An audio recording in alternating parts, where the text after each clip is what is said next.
everybody, and welcome back to Encounter Roleplay. My name is Will, and everyone has left. But it's okay, because I got Lindy and John here still today.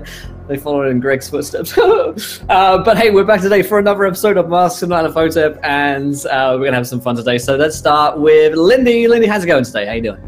I'm not used to being first. Hi! I'm doing all right. A little sad, missing Greg this week, but I will endure. I will get through it.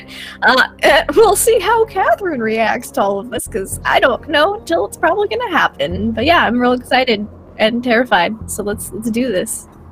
Fantastic. And we have ever punctual, redundant UK. Tom, how's it going today? Hey, I was on time. Not too bad, pretty good. Excited to continue as always with Masks of Nyarlathotep. We just chatting before about why I don't like anime, and they were obviously giving some suggestions on what animes to do. So you know, I might have to have a look and see if there is an anime out there that I would really kind of like. in the same camp as you, to be honest, Tom. You know what I mean, Will? It's just the stuff I have seen has been like uncomfortable for a number of reasons. yeah, and yeah, you're right, Don. You're right. But yeah, I'm excited to continue playing Lucian, Dr. Lucian Ernest, the good doctor that is totally not obsessed by a single book that he saw. He just likes to read. And since when did reading ever hurt anyone in Call of Cthulhu? Right. You know? Well, there you go. Let's find out. We have Pruitt with us today. Pruitt, how's it going, my friend? It's going great. If Dr. Lucian would like a testimonial, I have another doctor that I could tell him about reading in danger. Anyway, I'm having a blast today. I can't wait to get to this. I might be a little subdued. That's okay. I just got a little bit of a little jaw thing. So you know, I'm sure there's a lot of people out there that are like, "Oh, cool, Pruitt talks less. That's great." And so I will be reprising my role as Koskov Romanovich, everyone's favorite Russian gangster / weapons dealer, who, of course, everyone knows has made a deal with Nyarlathotep. And so we'll have to get to some shipping details here pretty soon. So I'm looking forward to that. Fantastic. And last but not least, we have Don with us today. Don, how's it going, my friend? Oh, it's good. I'm excited to play. I feel like we've already hit like all of the notes we would hit in a full campaign already at this point in the story. People are obsessed about books. We've blown up, 6, 7 buildings. I can't remember how many buildings we've blown up already. Not enough. Not enough. Made deals with Eldritch gods already. I don't really know what's left for us to do. I feel like we've won at this point. We've won the game.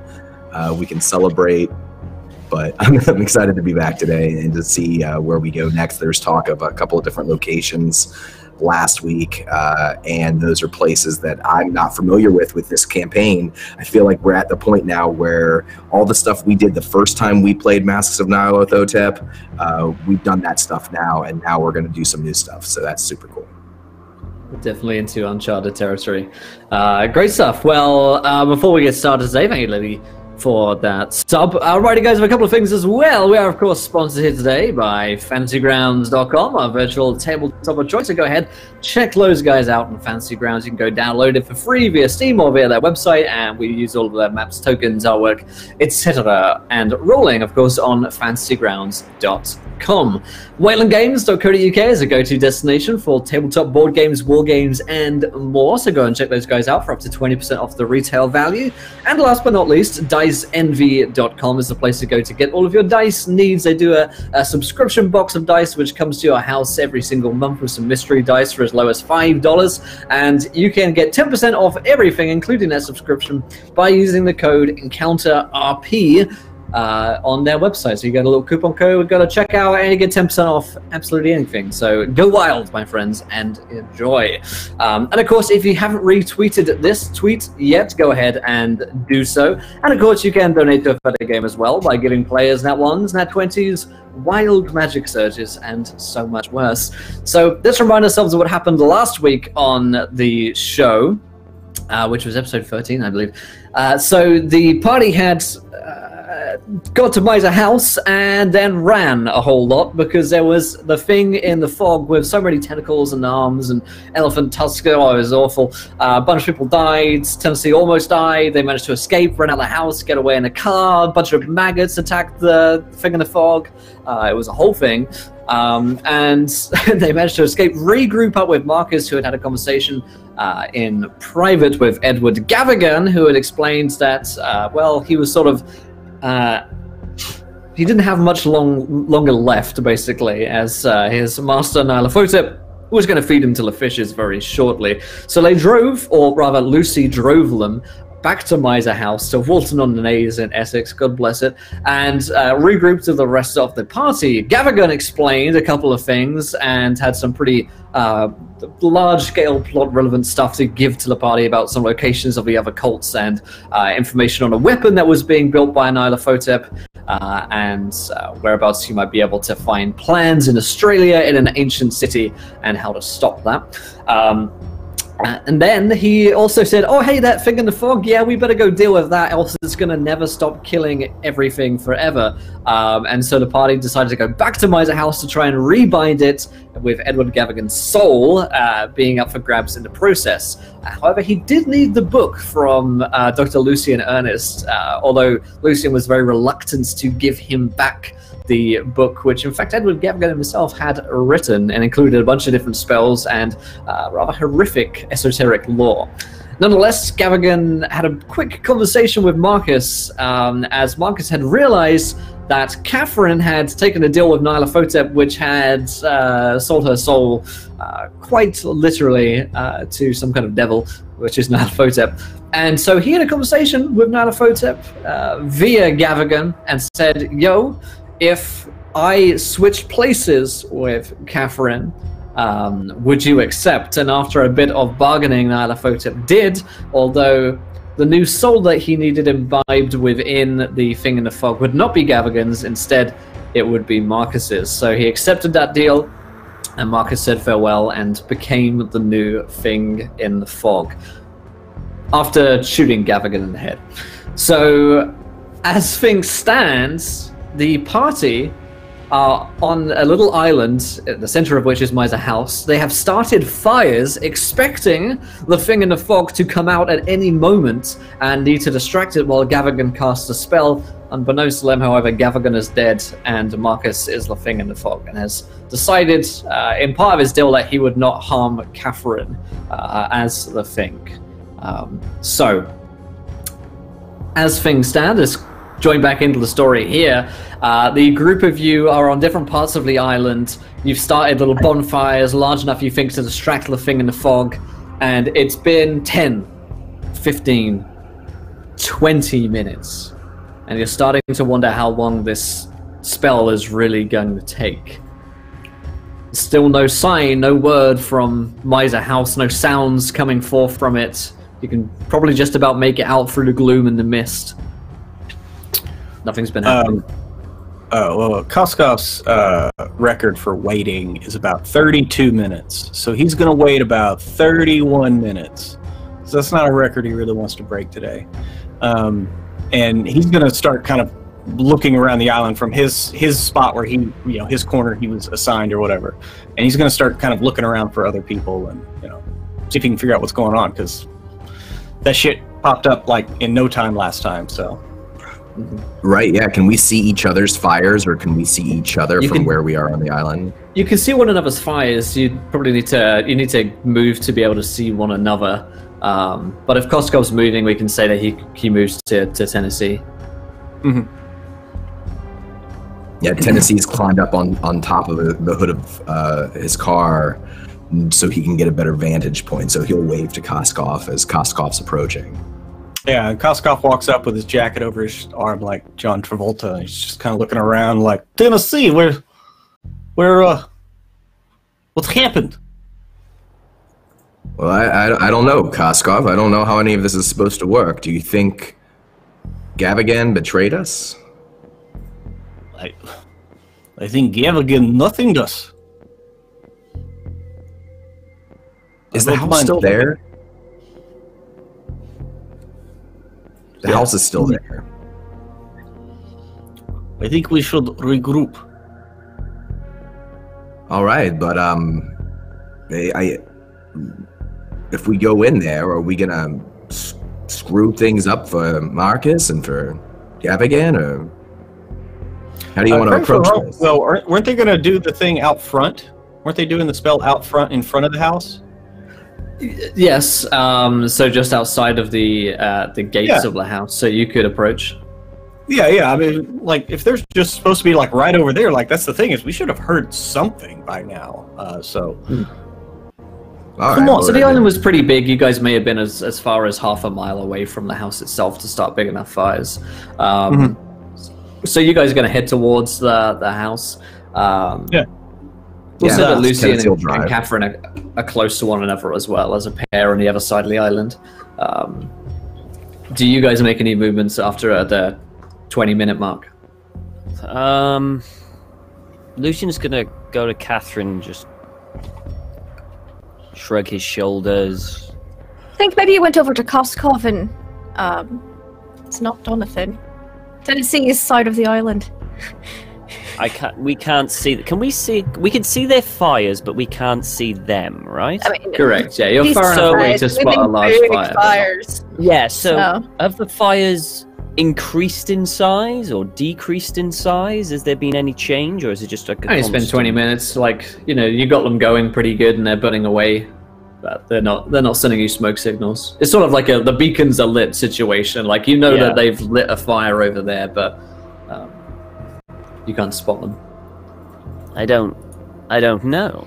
If they are at the other fire, should we not stay here and inject more fuel to make ours more attractive? Should that be needed? You don't think our fires are attractive enough? No, I think they're very attractive, but more fiery. So you're on par with burning the whole place down then, because that's pretty much. If we make a bigger fire, I mean, we can make it a little bigger, but. I mean, I'd rather not burn down an entire island. I mean, it was hard enough getting this to light with all this damp wood. It's blazing pretty good now, so if we threw more fuel on it, I'm sure it'd catch. Very, very warm, actually. Yes. I don't know. Do you want to wait? I'm a little concerned. I haven't heard anything. I mean, not even screams. I didn't think you'd hear. I mean, Tennessee. I mean, Marcus. He can scream pretty good. I think that Tennessee. I mean, Koskov yells more than screams, I think, but Tennessee might be a bit of a screamer. I'm not sure. If the thing was like eating them, I think we'd hear about it. I was actually talking more about the footsteps of the monster. The thud. I haven't heard that either. I mean, screams. It's not moving very fast. No. I would have thought maybe we would have seen, or at least a parting of trees or something. Trees moving. I mean, yeah. We could always check it out, I suppose, if that's what you feel.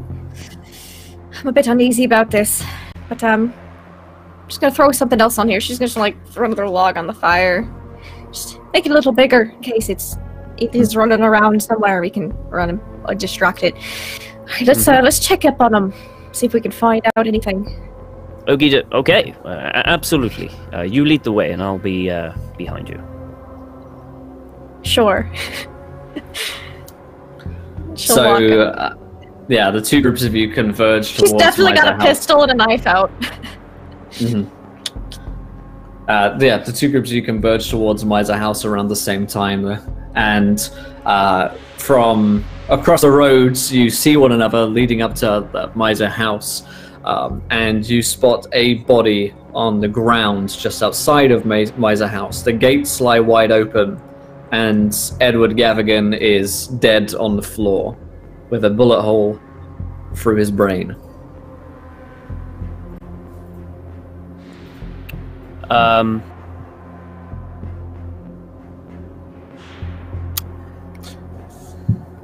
Catherine is definitely inspecting us, making sure. Alright, yep, bullet wound. Like, not even like gently, just picks up head, bullet wound, thunk, just drops it down onto the ground. Looks around, sees the book laying on the ground. All right. Where the fuck is Marcus? I don't Gavigan's know. dead. Bullet in the skull. Book's still here. Where's Marcus? Have you two seen him? I haven't seen him. No, we just got here, and Tennessee will go pick up the book, kind of open it up. Is there any notes or anything left inside of it? It's got some of Gavigan's notes, but are mostly in the margins of the pages. It's still open on the page which Gavigan was about to read from, which from your memory was the page which would have bound the fig in the fog. It's... Right. Yeah. So, with a gunshot wound, could I see if it was a close range? You know, with the entry and exit. Would know that? Yeah, I think it would be fairly obvious for someone in your profession to know that. He was, pretty close to his head. If you took a couple of minutes to examine the wound. Okay, and in that case, I'm going to do a spot hidden on the floor for footprints. Moving I was going to say, away. I'd like to look for footprints. Please for help Marcus. me, because I'm not very good at spot hidden. Go ahead. And is the gun still laying around somewhere? It's still on the floor. Right. It looks like whoever shot him just left the Okay. gun there. So Would I recognize Koskov it as is- Marcus's gun? Yeah. And Koskov is basically, he's going to go over to the gun itself and kind of seeing the doctor and what he's doing, examining the head wound. This guy obviously just got shot and flopped down. So he's going to go over and basically keep the gun where it is and look at the that guy, knowing that Marcus is really tall, right? So if he shot him as close as it looks like, you would notice the angle of the bullet and entry and exit wounds. Does it vibe that? Do I need to make a roll for this leap in logic? But Koskov No, I is don't. gonna- I wouldn't. Yeah. Yeah, I wouldn't say that requires a roll. We've I mean, murdered it's enough Marcus's people. gun. You saw Marcus with him about 10 minutes ago.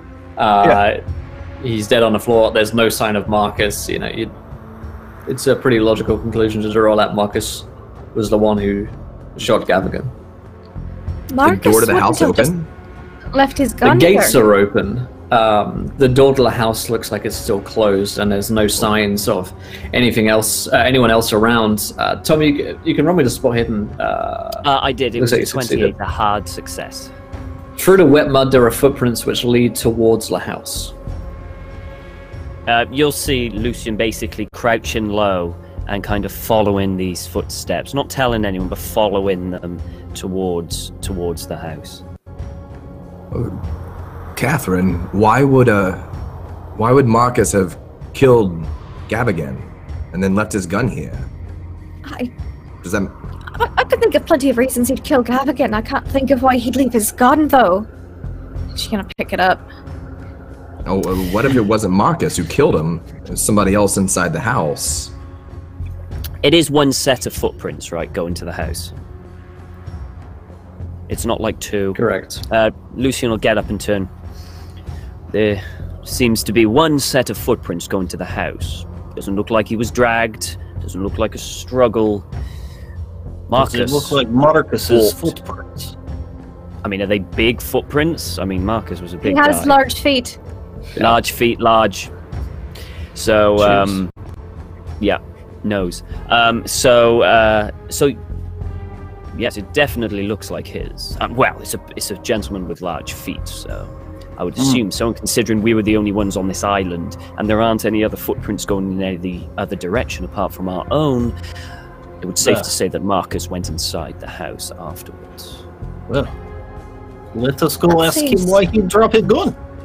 Very strange. Yes, What's that? she's pulled her gun up, and she's Bad gonna for- try to. It's bad for hammer action.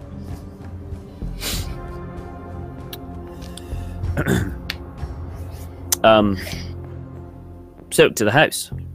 See if he's in. Yeah. Tennessee will pull his shotgun out of his pirate costume. As he does that, out of his pirate costume, Lucian will go up to Tennessee. I'll hold the book for you. You can't wield a shotgun. Oh, no, that's all right, Doctor. Just in case something happens, I can hold on to it for now. Gives Lucian a very, very skeptical look. He'll shrug. Well, what am I supposed to do? Well, stay behind us and don't get shot. Don't you have gun? I could sell. No, I do have a gun. Yes, it's just. Oh, well then. Okay. I will stay behind as you go in if you wish. Nah. Tennessee tucks the book into the back pants line of his pirate costume.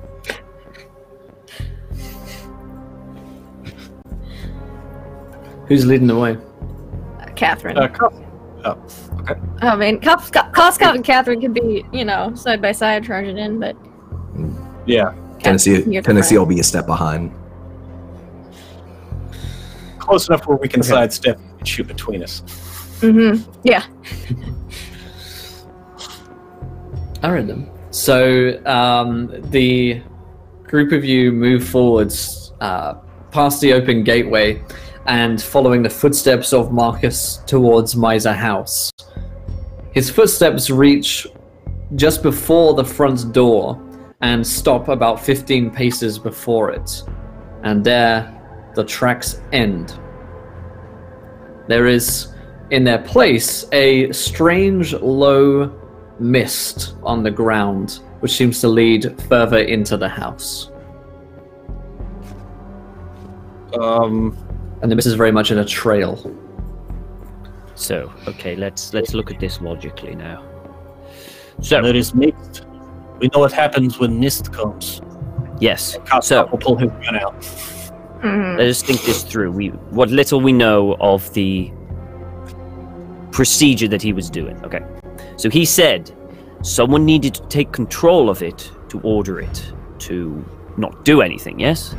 Nah. To bind Otherwise it it here. would go to bind it here, right? Nah. So evidently it's gone back to the place where it's bound and it will be here now. It cannot go anywhere else due to the binding spell or whatever he's doing. But Well, we should make Gavigan, sure.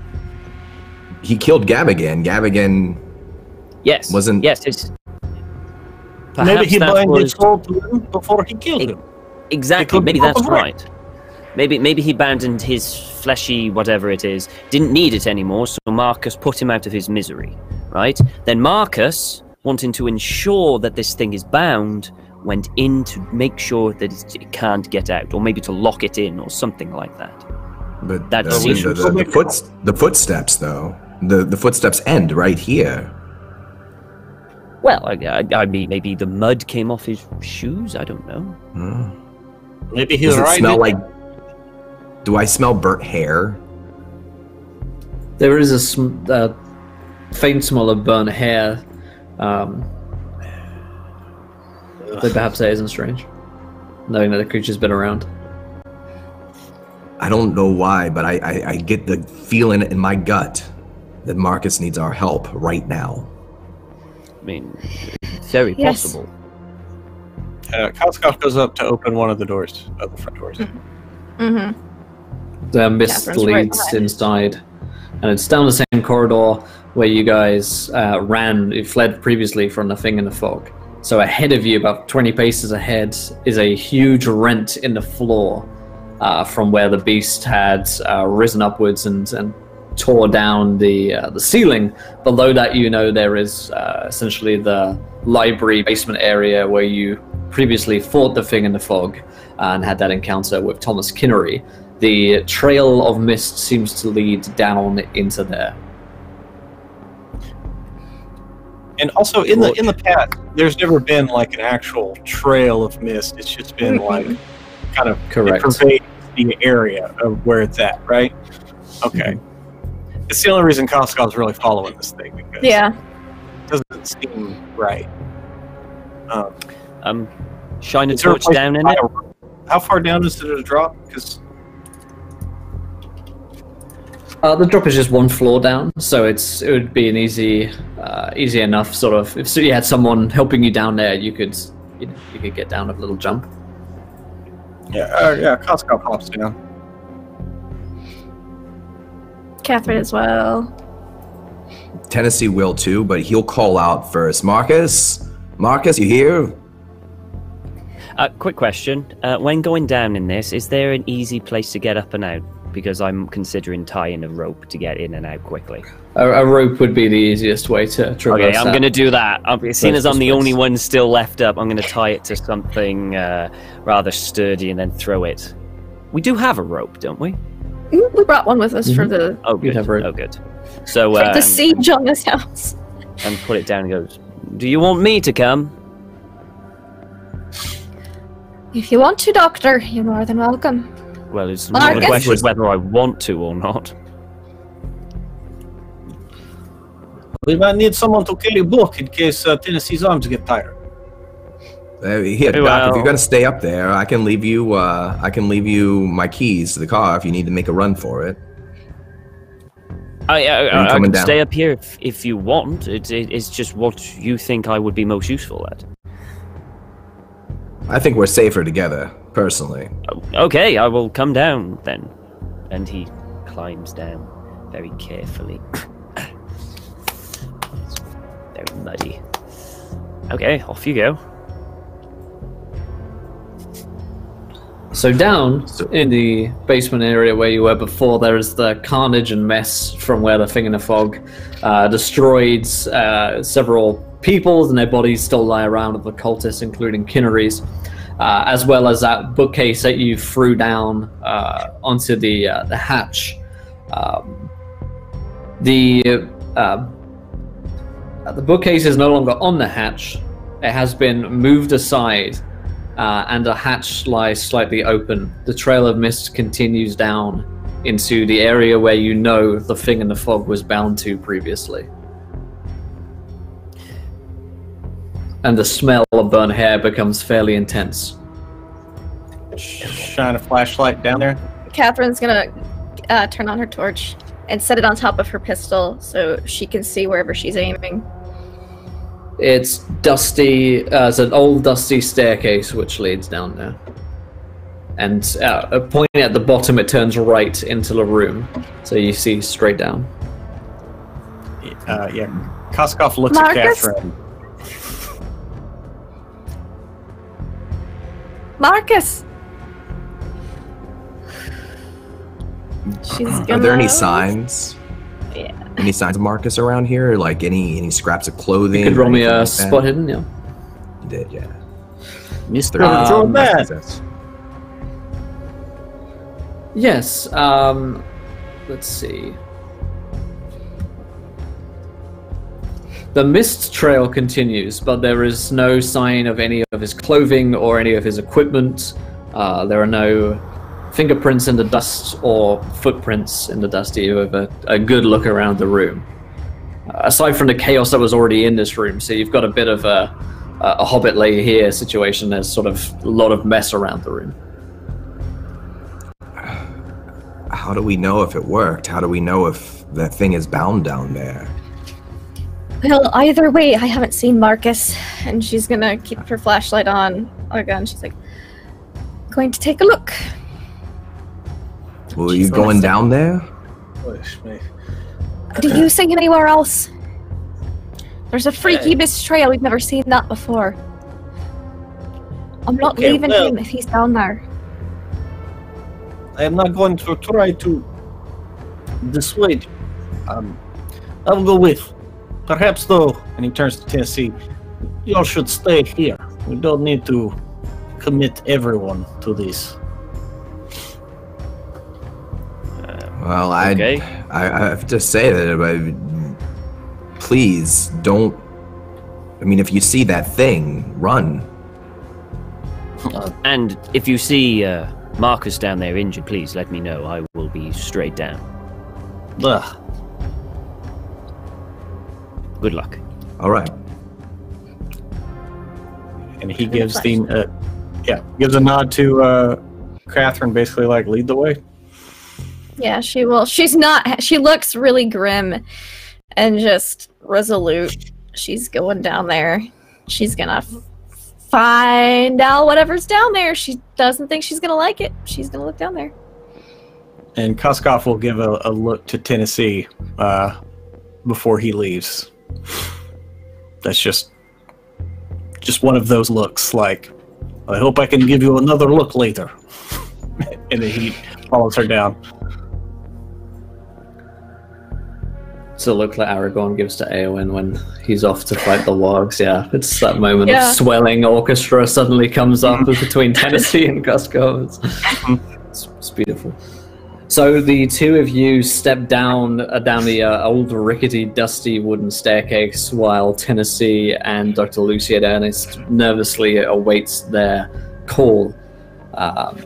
Your torches illuminate spots of darkness, and as you get down the staircase, you find yourselves in a basement area which is circular and smells so intensely of the burnt hair that it is all you can do to prevent yourself from gagging and vomiting, as it is one of the rankest smells is inside your mouth at this point. It's one of those smells which is so thick and heavy that it roils in your tongue. In the center of the room there is a pillar which is holding up the room. On this pillar there is a body.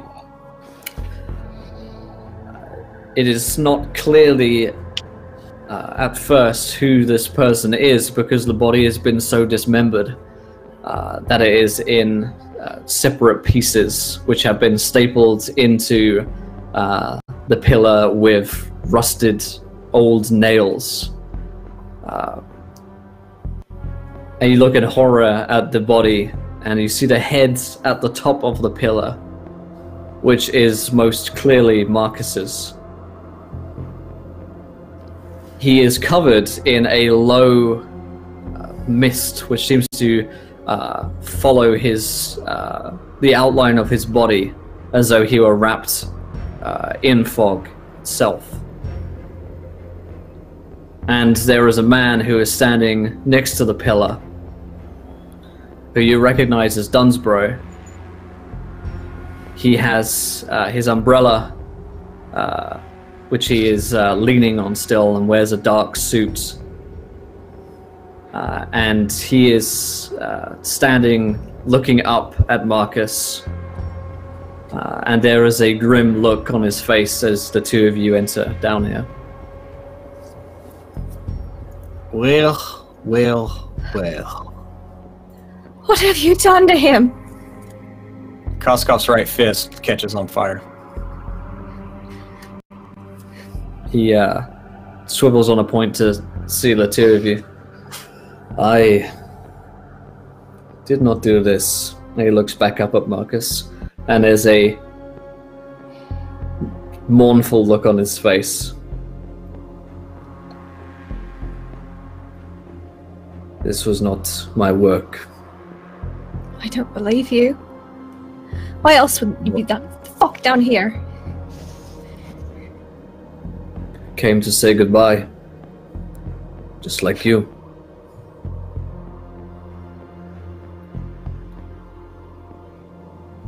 I'm gonna shoot him. Mm-hmm. Bullet fires out the gun. It stops just an inch from his head. Gun. I am not the cause of this. Bloody hell, you're not. Started in Peru. How would you know? How would you know to come to say goodbye? I told him Gavagan had to die. He did not fulfill my desire in time. Instead, he learned of your deal. He points towards Catherine of his umbrella. Decided to give himself in your stead. This body, and he points up with the umbrella again, is gone, destroyed by the pact with Nyarlathotep. But his spirit, it is inside the beast now. He is the thing in the fog.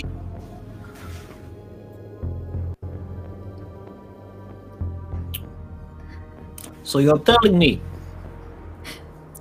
Her husband is now thinking folk. And you're just going to hang around here and not worry about the repercussions? I do What not think they like it very repercussions? much. True enough. I am safe for a time here, at least. If I linger too long, I may draw the beast's attention. But I sense that it has gone elsewhere. My suspicion is that wherever Catherine goes, the beast will not.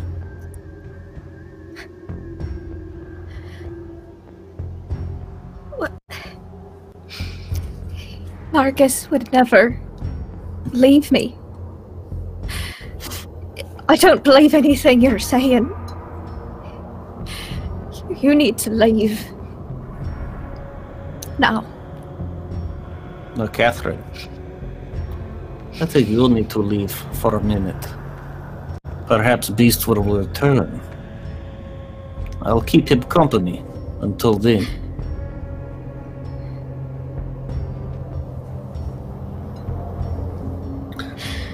I do not wish for you to forget what I've said, and so that you would know the truth of this situation. You deserve to know what he did for you. It was a brave thing. So go if you must. Remember what I said. Remember this.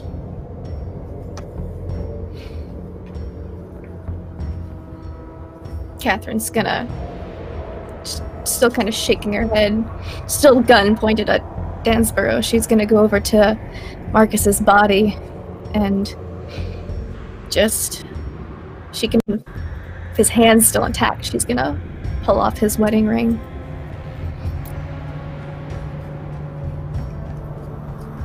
And then kiss the hand.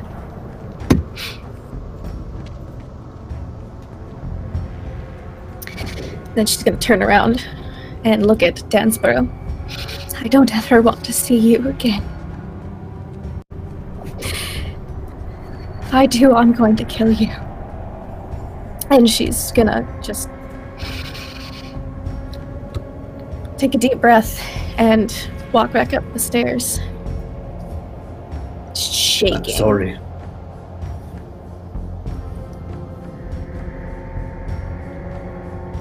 He looks towards Koskov. Koskov's gonna let the sound of Catherine's steps echo up the stairs. Still standing in the base of the staircase. He's let his torch kind of go out, considering his right hand is providing some illumination. And he's just gonna stare right at this motherfucker.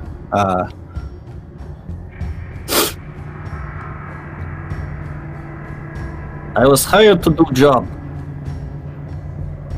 I usually get job done. Whether we do this here or elsewhere, just know I am coming from you. And I will find you. I understand. I had to come and say goodbye. I had to let her know. And you have done this. But now I must say goodbye. So das vidania, comrade. And Koskov kind of feels the futility of this, but he's going to dash forward and try to punch this guy right into next week. There's a little smile on his face as you punch him, and your fist doesn't connect with anything, but the image of him shatters like a mirror, falling into 1,000 pieces. And then he's gone. And Koskov will just look down, probably see the reflection of Marcus's face in a piece of the mirror on the ground, and then look up at Marcus. Das vidania. And turn around and rejoin his compatriots.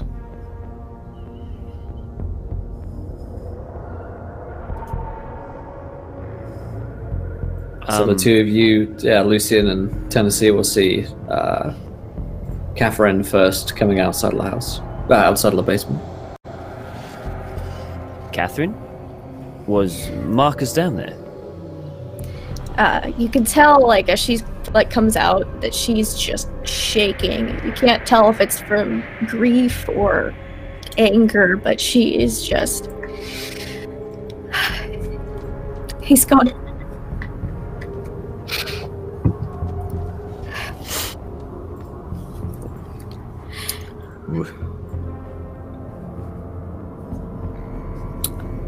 And a little bit later, Koskov comes up the stairs behind her, and he is a few shades whiter than usual, and just kind of shares a look with Lucian and Tennessee.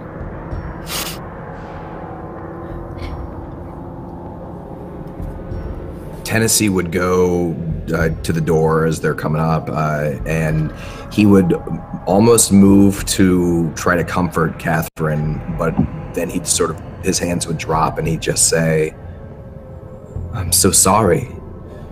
I'm so sorry." Me too. Lucian's gonna go past them down into the room. You see Marcus's body.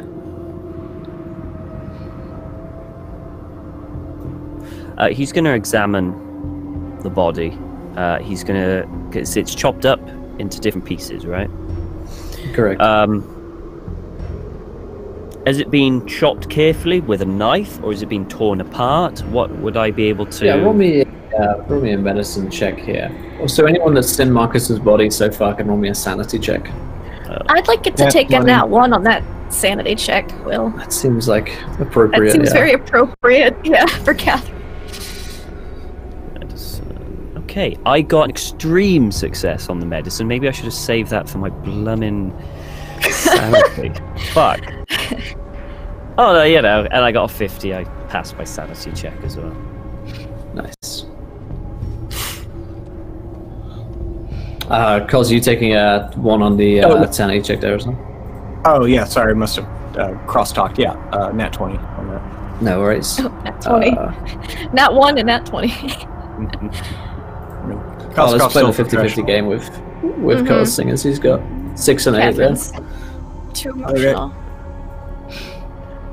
You rolling?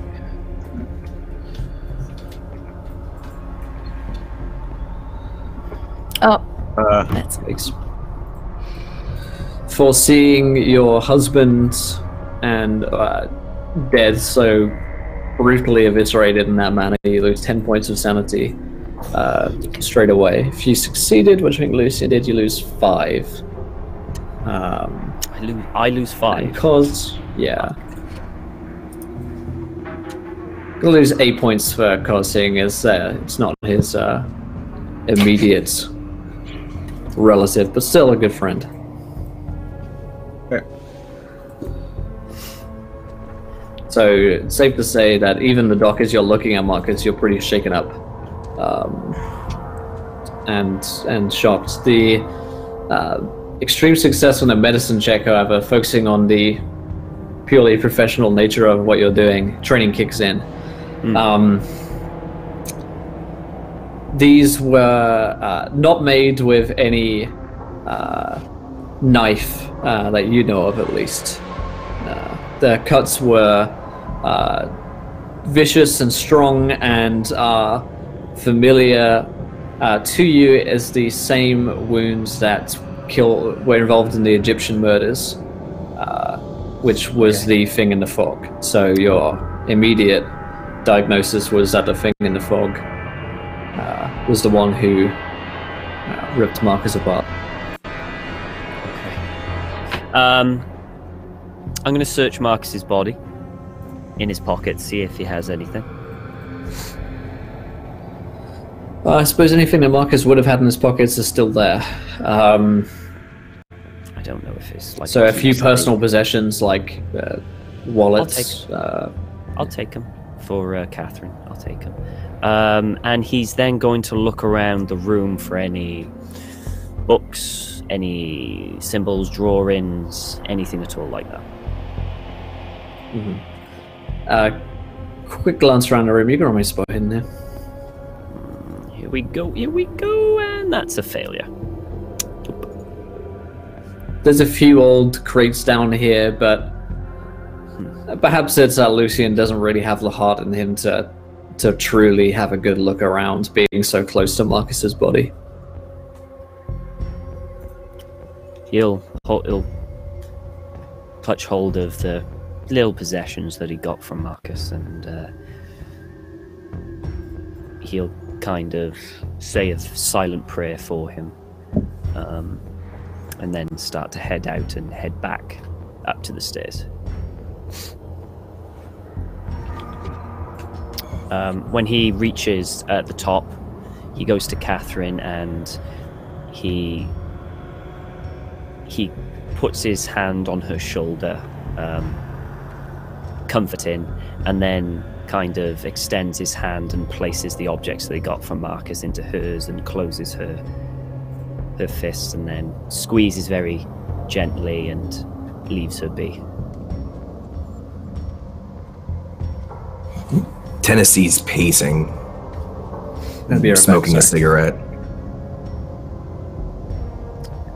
Then Lucian basically is going to start walking up to the exit, getting out of the basement where we put the rope.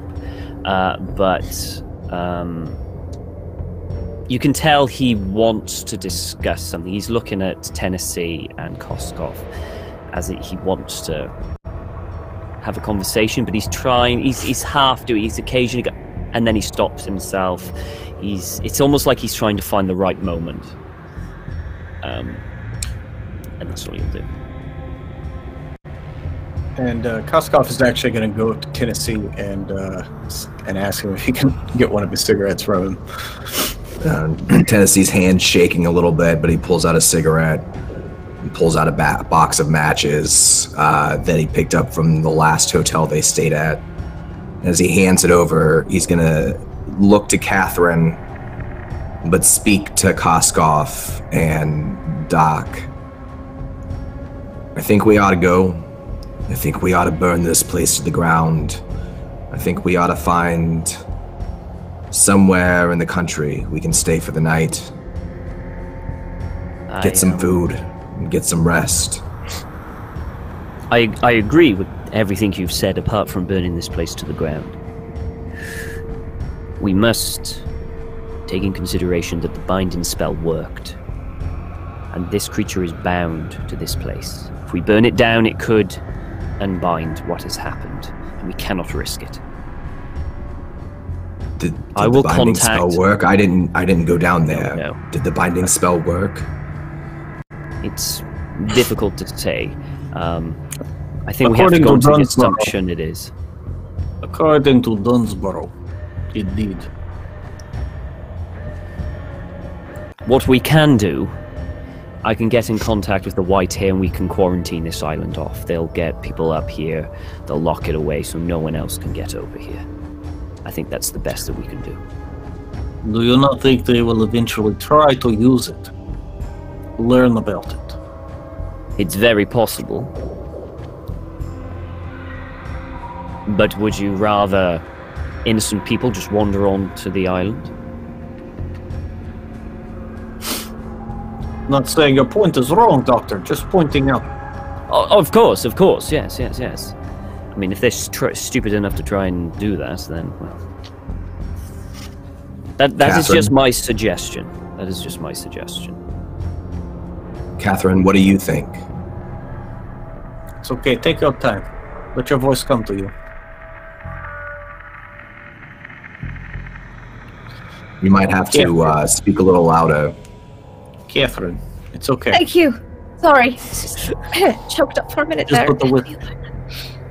It happens. I think I'm going to look through the house. There's some people I need to kill, and there are obviously occult items here that might help me achieve those goals. I don't care if we burn the place down, but I'm going to look through it first. And she's just gonna I think we leave. should have a good look. Besides, you'll need we- bloody evidence or something anyways, don't you?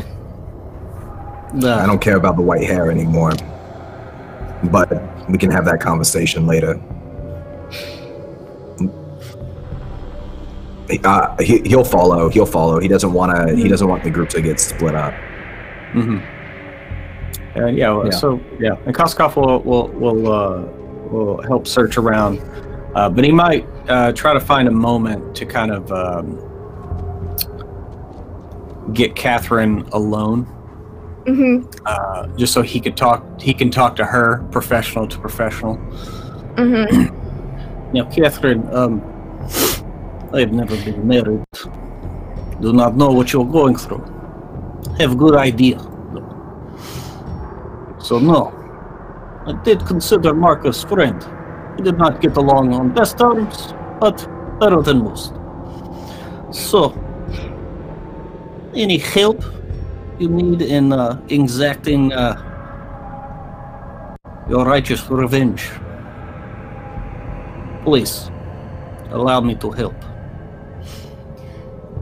Thank you, Koskov. That means a lot. He was a good comrade. He was the best. And she's just gonna like stab the wall.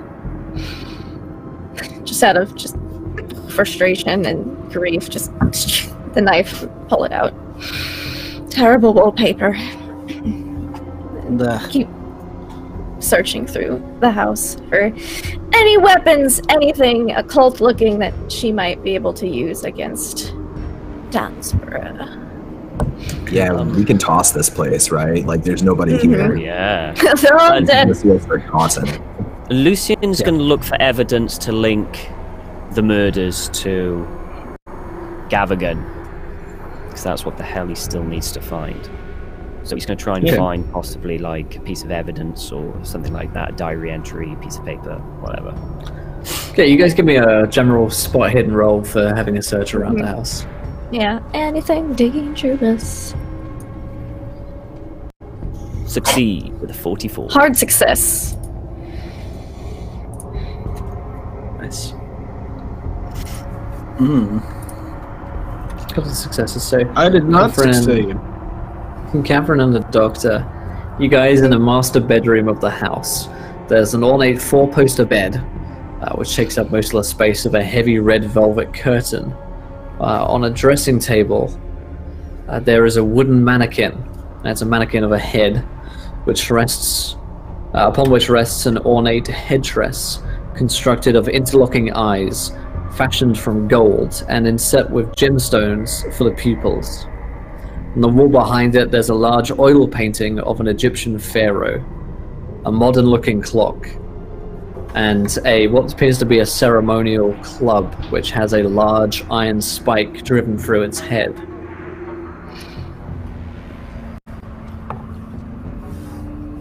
So no evidence linking. Nothing like that?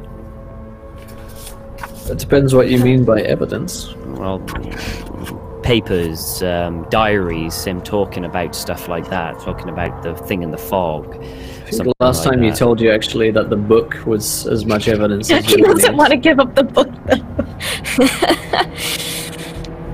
Yeah. And he also gave you his confession. Oh yes, we do have his... I forgot about the confession, yes. He wrote it, yeah. Confession in a body with a bullet hole through it. He signed it, didn't he? Yeah. Yep, this is true. Koskov is going to go look at that painting of the pharaoh and like. I'm out. Look at that headdress. Tennessee's gonna look at the club. Let's see. So the headdress itself, someone must have paid a king's ransom for this. It's clearly ornate and highly suspect that this is Gavagan's room, and these are all part of his sort of ritual clothing, because you see some sort of robes nearby, which look to be like the robes of a high priest.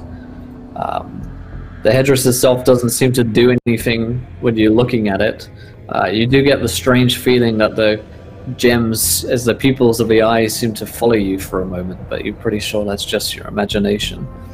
The painting of the pharaoh is a regal-looking pharaoh whose skin is totally black. The detail on it is sublime, especially the eyes, which burn with a captivating intensity and seem to blur out the rest of his face. While there is no label, it seems clear to you that this is a representation of the Black Pharaoh, aka your master, Nyarlathotep. Yeah, I was gonna say he looks pretty familiar. Yeah. Yeah. Koskov's he's gonna like pop his knife out and actually just see if he can lift the painting up, see if there's anything behind it. Yeah, you pop out the painting, and immediately behind it there is a wall safe, which appears to still be locked. And he'll go ahead and take the painting down with a little bit more. I wouldn't say reverence, but he's careful about taking the painting down and setting it to the side. He doesn't just kind of casually toss it.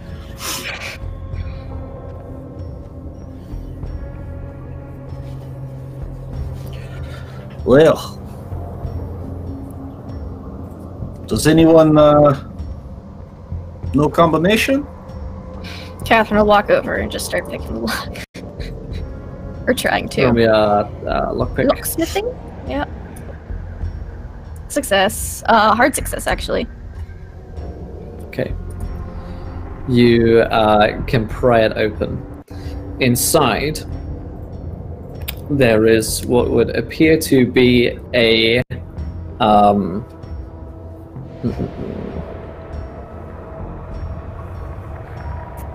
there's a note, first of all, which catches your eye, which looks to be some kind of telegram. I'm going to share that with you here in a second. And secondly, there is something with it, and it is a bust.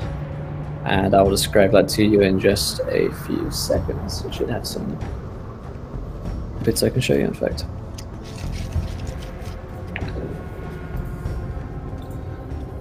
It says, yeah. There we go, and right click. Share. Okay, so the note is from Omar Al-Shakti, and I'm gonna dive over the last screen here in a minute. Catherine, do you want to read this one for us? Sure. Omar Al-Shakti from Gizra Muhammad, Cairo, Egypt, January 1925. My dear Gavigan, in his name do we serve. As the work of our Lord and Master grows even nearer to completion, I must ask you, with all due politeness, to consider the return of that which your predecessor and his associates acquired from us under less than honest circumstances. As we are allies in this great endeavour, I seek not to dwell on past slights and inconveniences, but to move forward. I hope that this is your wish also, and with this in mind, the return of the bust to its true home would not only be a gesture of goodwill, but also a reaffirmation of our most august and beneficial brotherhood. Your humble servant, Omar Al-Shakti. The bust itself, which is also secreted in the wall safe, is about a 6-inch bust of the Black Pharaoh, which appears to be carved from ebony. And there is the top half of it. There is a broken. Sorry, there's a separate one as well. My mistake. There is 2 busts in here. The second one has a top half of a crocodile-headed man. So back. Yep. And it looks like that second mask has been... the first master one of Nyarlathotep appears to have been defaced in some way. Insofar as it's been... someone looks like they've taken a chisel to it to try and deface some of the features. Which are, again, almost identical to the one of the painting.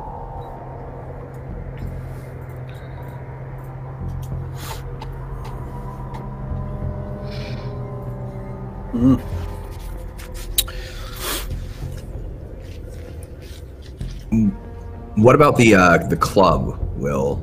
The spiked club. Yeah, I mean it is like a baseball bat almost, and through it is driven a spike. It looks to be not particularly ornate in nature. In fact, it looks rather brutal, almost like a pickaxe, I guess.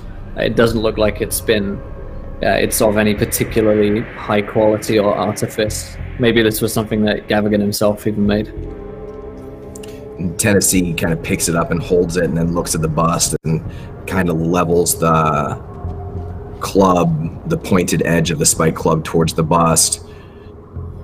Would he have any reason to believe that maybe this is the weapon that was used to chip away and deface the bust? That's certainly one suspicion.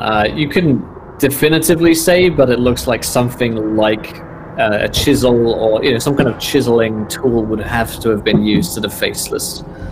So yeah, the spike looks like a pretty good suspect right now. I wonder why he would have broken it up like that. Well, he had change of heart. Who knows? He was kicked out of his cult. Maybe that's why. Yeah. Disgruntled employee. Tennessee flips the weapon over in his hand and kind of points the blunt edge to the bust. Does this serve us any purpose in getting in with the cult? I'm not sure it does. If they saw it like this, they wouldn't be very happy. No? Undoubtedly, they might hear of Gavigan's death. We could use it as a way to get in, saying, "Hey, we're the ones who killed him. We work for the same people as you. We're returning this bust. This is what he did to it." Could be a way to get in with it.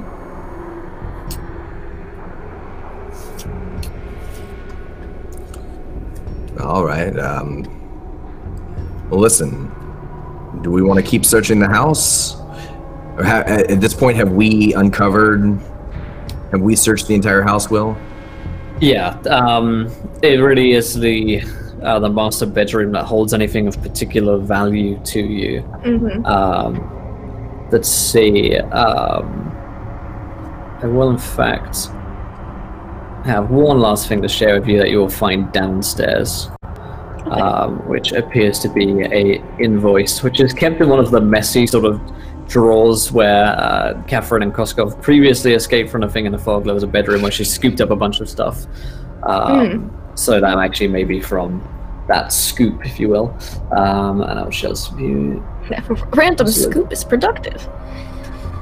I have 2 scoops. Well, you guys work for the scoop.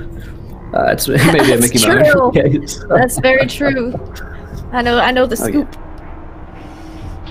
All too well. No, shit, if you want. Yeah. If it'll load.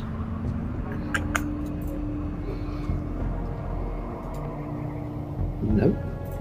Oh, there it is. And share. If someone wants to read that one out in a moment. Might be a little blurry if it's quite big.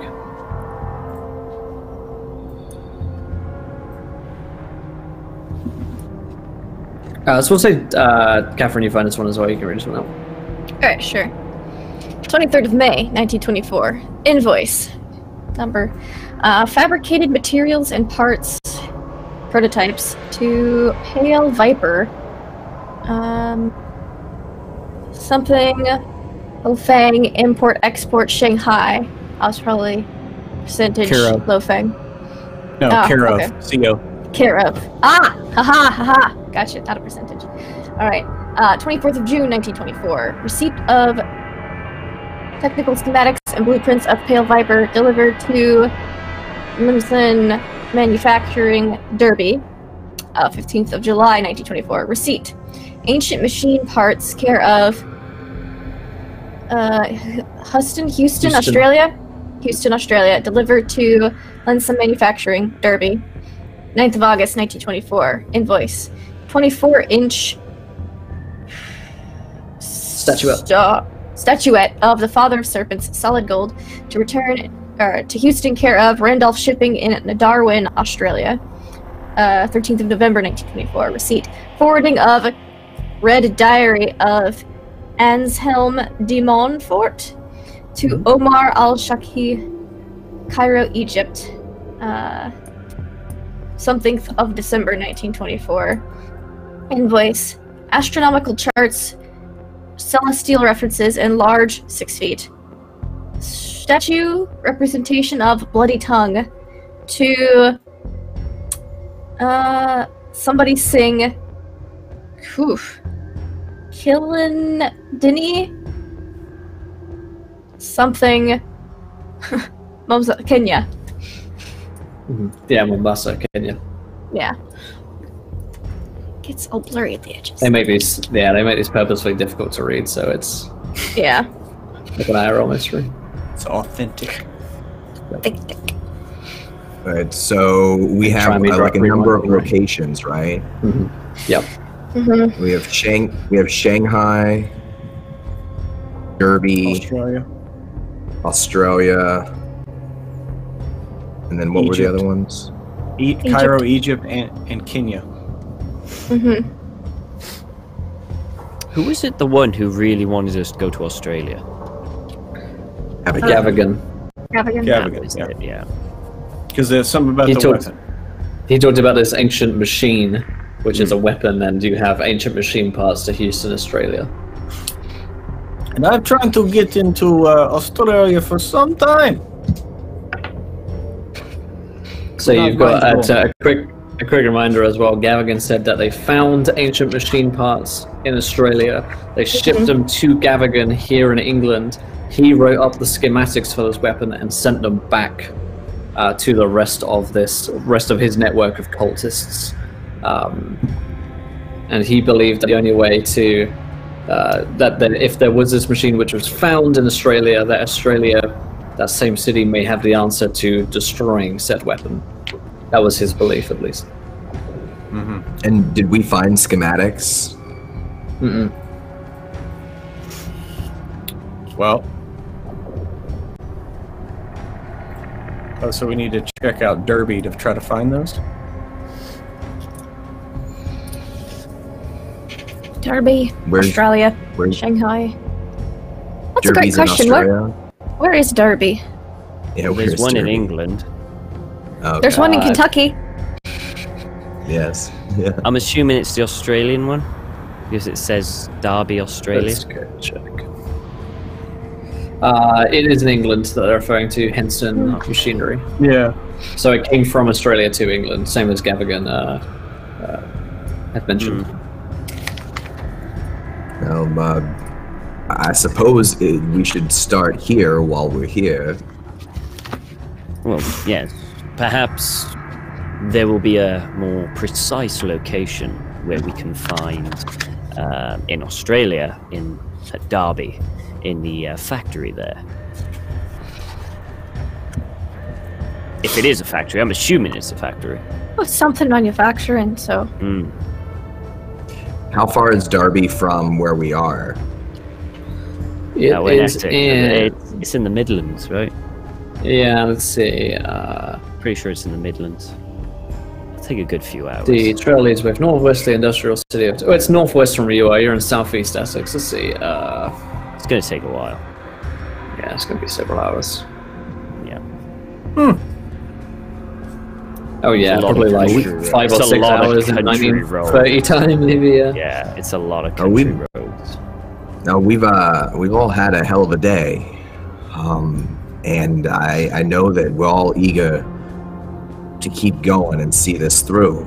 But I think that we should find somewhere out of the way tonight. Not in Derby, not anywhere where these cultists might be waiting for us, watching us.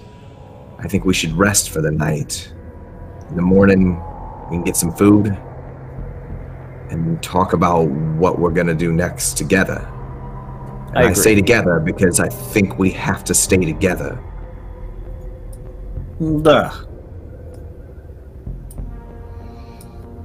Agreed. We are in hip deep, as they say. Now, this house. Everything about this place is evil. We leave this for the British government. They could try to use some of what's here for their own reasons. That's if they even know anything at all about this. I just don't like the idea of burning down this building and basically undoing everything that we've just done to bind it here. Well, I'm with you.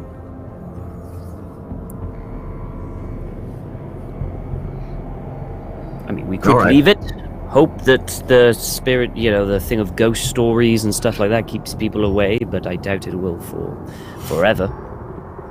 We've already got fires burning in the swamp. If you want to take all the papers out and burn them, it's just furniture left.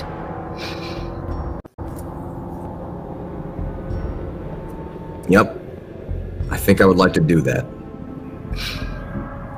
That might take a while, but Tennessee will try to gather up anything, like old books. Like, he's basically gonna start a bonfire. Gonna do several trips back and forth in Lucy, because it's a big old manor with a lot of stuff. But yeah, if you guys are happy spending a couple of hours doing that, you can make that happen. Lucian's not. Lucian's going to wait in the car. He thinks it's a pointless exercise, and he's going to wait in the car. Is anything done with Marcus's body, out of interest? How high was that pillar? Like, was it like a big old pillar? Was it like 5-foot pillar? Like he's a big guy, so it's like it'd have to be at least a decent size. It's a tall enough pillar to have strung him up there. I mean, he is retrievable. It wouldn't be a fun exercise, but it is possible to do that if you had wanted to. Catherine would, I think, after kind of calming down a little bit, kind of staring into the fire that Tennessee's burning, she'd go and retrieve his body and get some tools out. I'm sure there's a garden shed. It's a big estate. And would she bury him or would she burn the body? I think she's Catholic. Yeah, she's Catholic, but Marcus isn't. So he'd want to be done whatever's typically done in South Africa or Kenya, probably. I don't know either. Unfortunately. Dang it, Greg! Why aren't you here? No. I think she'd. Oh, it's all dismembered, though. She definitely put it to rest. Well, Lucian's going to help her. Considering one, all he's going to be doing is sitting in the car waiting, and he doesn't like to have, just be waiting. So he's going to help her. He shouldn't have to do that on her own. Ooh, that's a good point in the chat. Ashes you could take back to South Africa. She's gonna do that. She's gonna start a separate fire, and then while Tennessee's spinning his back and forth trips, she's gonna burn the body. In that case, I'm definitely going to save a jar or something to put these ashes in from the fire. So it's not everything that's burned to a crisp. Oh, just the paper stuff. Yeah. I mean, it would be impossible to burn everything in that house. It would probably take you a week if you want to take it all out. But yeah, you can grab all the papers and anything which looks like it may have been touched by cultists. But there's like a shit ton of furniture and just like wall paintings and stuff that would take you a U-Haul to move out. So yeah. All right. So it will be the evening time then. As you've got this huge bonfire going, and Marcus has been laid to rest, and you have his ashes in the jar. So it's pretty late. Again, the island is not the most hospitable place to be at in an evening. Although the strong mists don't seem to have returned since the Fig in the Fog has left. The house itself is warm enough. None of the appliances work in the house, so you're not going to be in any luck getting any gas going in the kitchen if you wanted to cook something, for instance. But there's plenty of fireplaces and hearths, and lots of furniture around, which, while it's musty and old, is comfortable enough if you wanted to rest there. Or, of course, you could take the hour-long journey back across the Walton on a naze. As soon as Catherine's done, she wants to leave. She does not want to be there any longer. Yeah. Oh, absolutely. Do we have like a group pyre? Is the pyre's the way we went with Marcus's body, right? Yeah, you sort of Qui-Gon Jinn that situation. Yeah. Yeah, I guess as the pyre dies down and they're gathering up the ashes,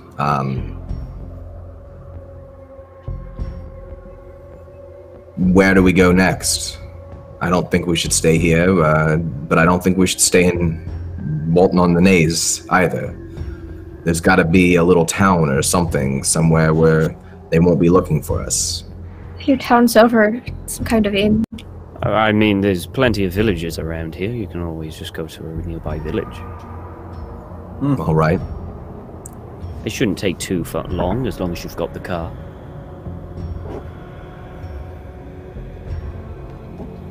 Well, are we ready? Absolutely. Yes. Let's leave. I don't want to be here any longer. Tennessee will go back to Lucy and open up the front door, the driver door, and he'll look back to the house, the manor, one more time, and without speaking aloud, he will mouth the word goodbye. And then he'll sit down into the car and get it going. So, Tennessee, can I now have the book? You're not going to need it while driving. I feel that we could learn more by reading the book. You know, learn more about where we're going. Plus, that is the evidence to, you know, get us off the hook, so to speak, out of the British government. It'd be good to know what's in there, right? You know, not give British government more stuff. There could be a weapon in there that they could use. No, I think you're right, yeah. Maybe the schematics are in here. I will have take a look, Doc? Yes, right, he'll hand it back over the seat to him. He takes it and he'll start. He'll be a bit more. He's not looking for something per se. He's more browsing and something related to like what's generally going on at this present moment. Mainly like diary entries and notes that Gavigan have left to possibly. You want to generally browse Cthulhu Mythos book. Okay. Absolutely. Just have a pen through and see what's in here. Skim read a bunch of stuff. Roll me a sanity check.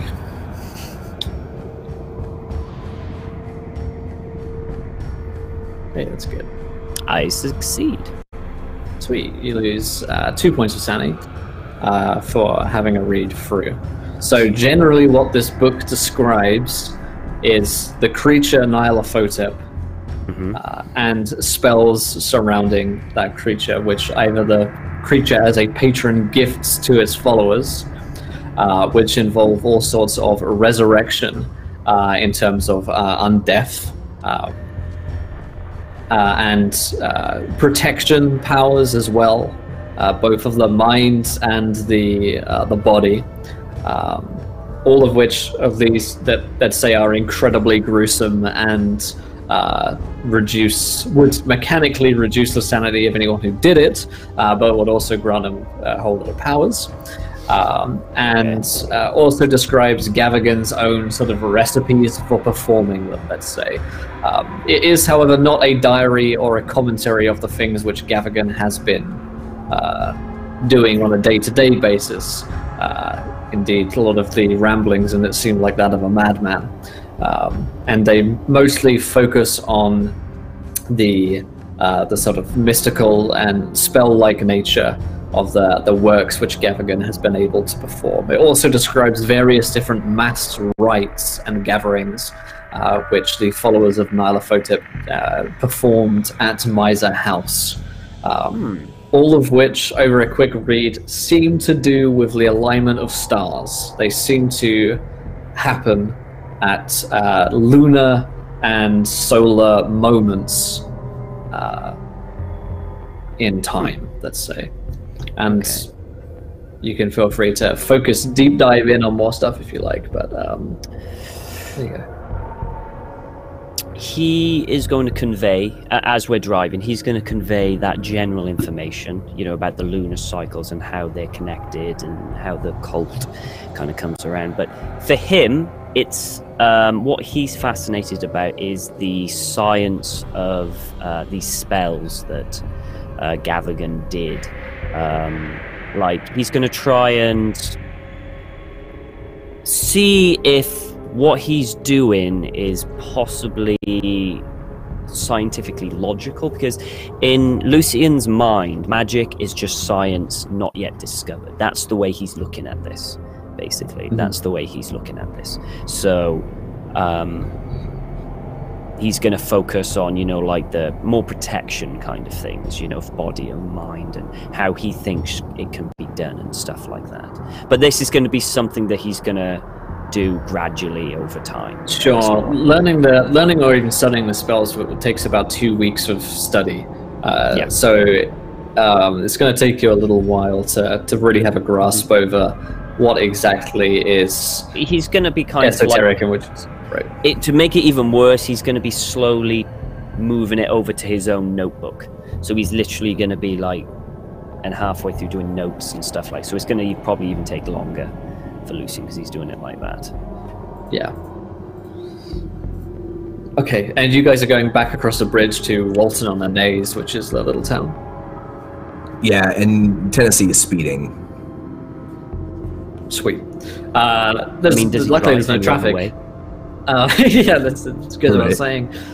Lucy actually chugs up quite mournfully when you turn her engines on.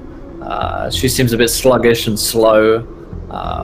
She's if a car could be upset, you sense that Lucy is. She's strange like that. And her sort of gears whine. But hey, you guys reach Walton on this. It's a small little coastal town just away from the island. By the time you reach out, it's around 10 p.m. If you wanted to go further, you could reach the larger town of Chelmsford or Colchester, where I live. And those are two bigger towns where you would find, you know, more bed and breakfast, and it's also further away from Walton on the Naze. So if you wanted to be away from the area, it would take you another 40 minutes or so to drive towards the city of Chelmsford. Up to you guys. Yeah, Tennessee would be all about getting out of this town and somewhere they haven't been before. Yeah, definitely. And well, should I have gotten a temporary insanity for that last? Yeah, we both would have gotten temp Yeah, that makes insanities. sense. Just escape the permas, though. Did we have to roll insanity for the funeral if we witnessed the funeral? I think, in fact, that would probably be a sanity healing process to perform a funeral, because there's some, you know, essence of humanity in that. So let's give you guys a D4 of sanity back. There you go. You get 2 points of sanity performing the funeral. Yeah, back to 43.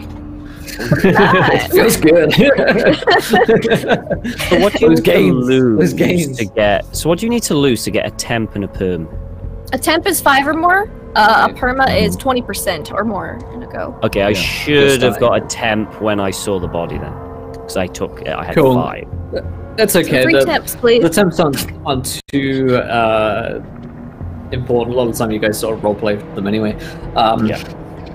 So your temporary insanity. You know what's fucked up, Will? I tend to make the temporaries worse as your sanity scores are lower. So like there's like a degree of what it is. So obviously there's a whole lot of grief going on.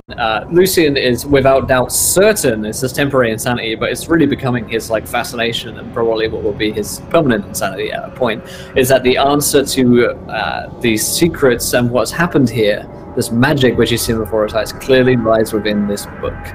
It's just science which hasn't been discovered yet. Knowledge will provide answers. That's the way he's right.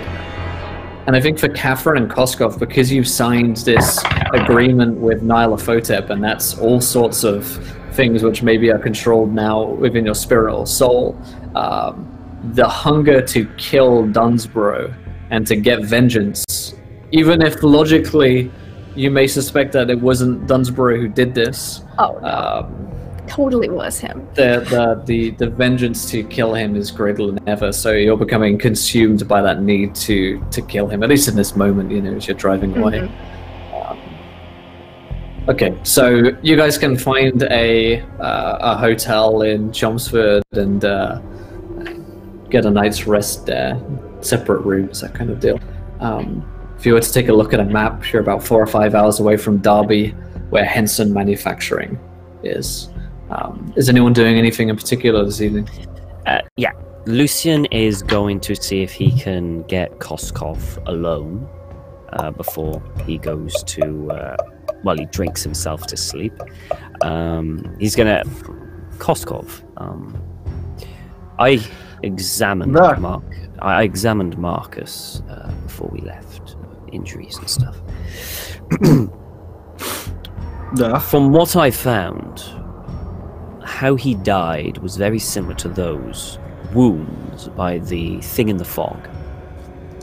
So it's quite possible that whoever was controlling the thing in the fog was the one who ordered Marcus dead. Be that Gavigan, be that Nyarlathotep, I don't know. But I did not want to say this to Catherine, so soon after losing Marcus. Let me tell you something. Dunsborough, may he die horrible death by my hand, tell us that Marcus sacrificed himself and become part of Thing and Folk. So, what you're telling me is Thing and Fog rip Marcus apart. Perhaps it's part of that ritual. Considering what we've seen with this barbaric cult before, it wouldn't surprise me, no. That he had to, I don't know, shed his flesh or whatever for his soul to go into it, or something like that. Yes. Shuffle's mortal coil is called. Yes. Right. Whether or not this is true, I do not know. Tin is nice. All I can tell you is that he was killed by that thing. That is what I can tell you. I am not sure he is really dead, though. Part of reason I hate Dunsborough so much, I think he's probably telling truth. Knowing it will twist Catherine up. Do you know why Dunsborough and the Jordans are so connected, I suppose? Is that the right word?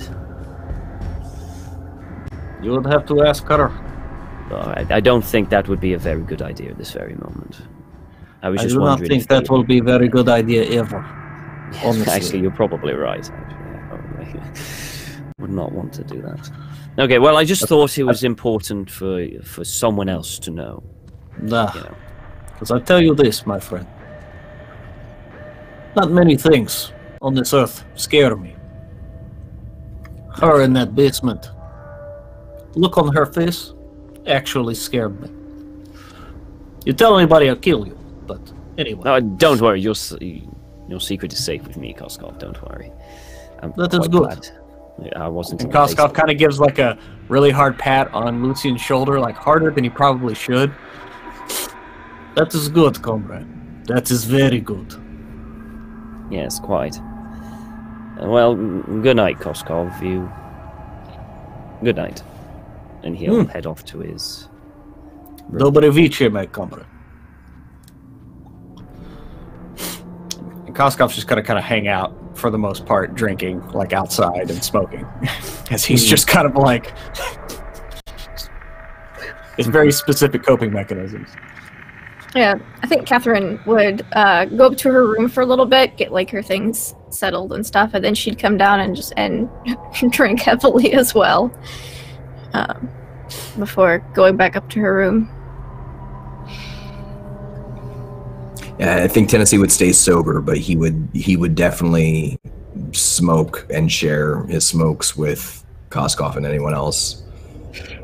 Very quiet. Very quiet, yeah. Catherine doesn't say anything, just pounding drinks. Yeah, Koskov would wait for Catherine to have a few drinks, but he would only like say the one story he would tell. He would just be like, in Peru, I remember when we were going to talk to this lady out away from city. I thought Marcus was going to piss pants. It was quite funny. I knew he was good then. He's smart. Not good to walk away. But it was a good moment.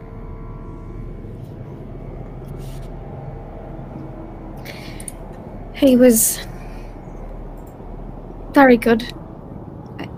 Not always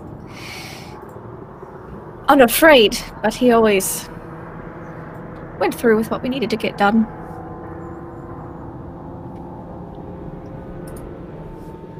Peru. Jesus, that feels like a lifetime ago now.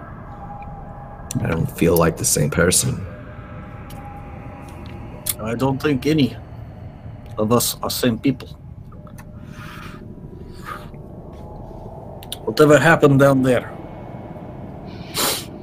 it's still with us. It will always be with us. Watching.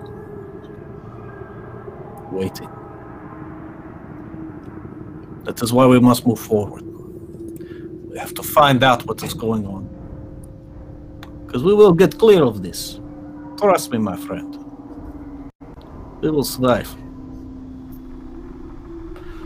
Whatever's happening, whatever it is these people want, whatever they're doing, it's big. It's bigger than I am. And bigger than any of us.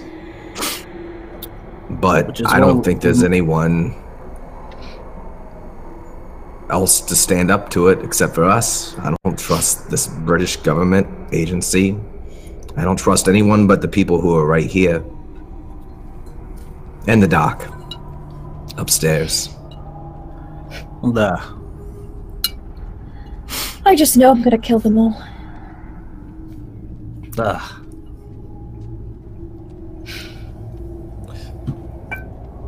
Not used to getting my hands dirty and bloody, but I will. I know you probably don't want to hear this, my friend, but you do it quite well. I am glad you're on my side. And that shotgun is not pointed at me.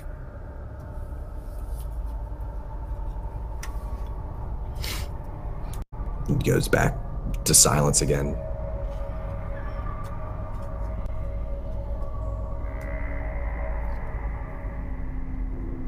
So I think then the next morning, you guys wake up with heavy hearts and a somewhat feeling of defeat, I suppose, as you get up. And we'll have you guys regroup downstairs in the sort of communal breakfasting room where this hotel in Chelmsford. Chelmsford is one of the larger towns in the area, so it's a lot busier than Wilson on the Nose. Population is probably somewhere like 100,000 plus. Lucian's probably one of the first ones down. He's already got a cup of tea and already a little breakfast down with some toast and butter and jam, and he's probably already sat down in a table where everyone else's seats have, he's already poured some tea for everyone else and it's all ready for them. He's just eating some toast. And pretty quickly he's joined by Koskov, who sits down and sparks up another cigarette that he stole from Tennessee before they departed. Good morning, Koskov. Would you like some tea? Why not? Very good. And he pours Koskov a cup of tea. And he puts it over, and he puts the milk and sugar next to it if he wants anything. How did you sleep? After finished half bottle of vodka. Okay. I do have to ask, do you ever get hangovers? Are you ever not drunk? I'm curious. That is key, my friend. If you're never not drunk, there's nothing to get hungover from. I see. I thought it was something like that. Hopefully I die before I get sober. That way I don't have to worry about it. Things are good. Yes, And I it's think easy- you would rather death over than that hangover. And as Koskov is kind of telling this, he's very like animatedly telling this story, and it kind of sloshes most of the tea out of the cup, and then he just kind of pulls a flask out and fills it up with some vodka. And just keeps drinking. Irishing up that tea, I see. What the? And I assume the book is on the table there. No, Is actually, the would that be a book fair assumption? is, Oh, no? you can't see it. No, the book isn't there, Oh, but okay. his Okay. medical bag is beside him. So you get good night's sleep as well, eh? Well, I suppose as good as you could when you arrive after seeing that. I That's- somewhat slept. Bloody business, but you have seen worse. No? I have seen many gruesome things, yes. I have seen... I was a doctor during the Great War. I've seen horrific things, yes. So, you look in book. It say anything about ritual?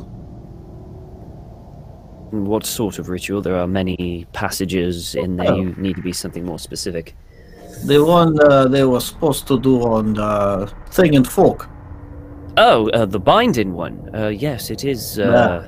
It is in there. Yes. Have you studied About it? No, I didn't. I haven't really concentrated on that. I could do that for you if you wish. It may take some time. It's very difficult to read and decipher, but I could do that if you wish. You never know.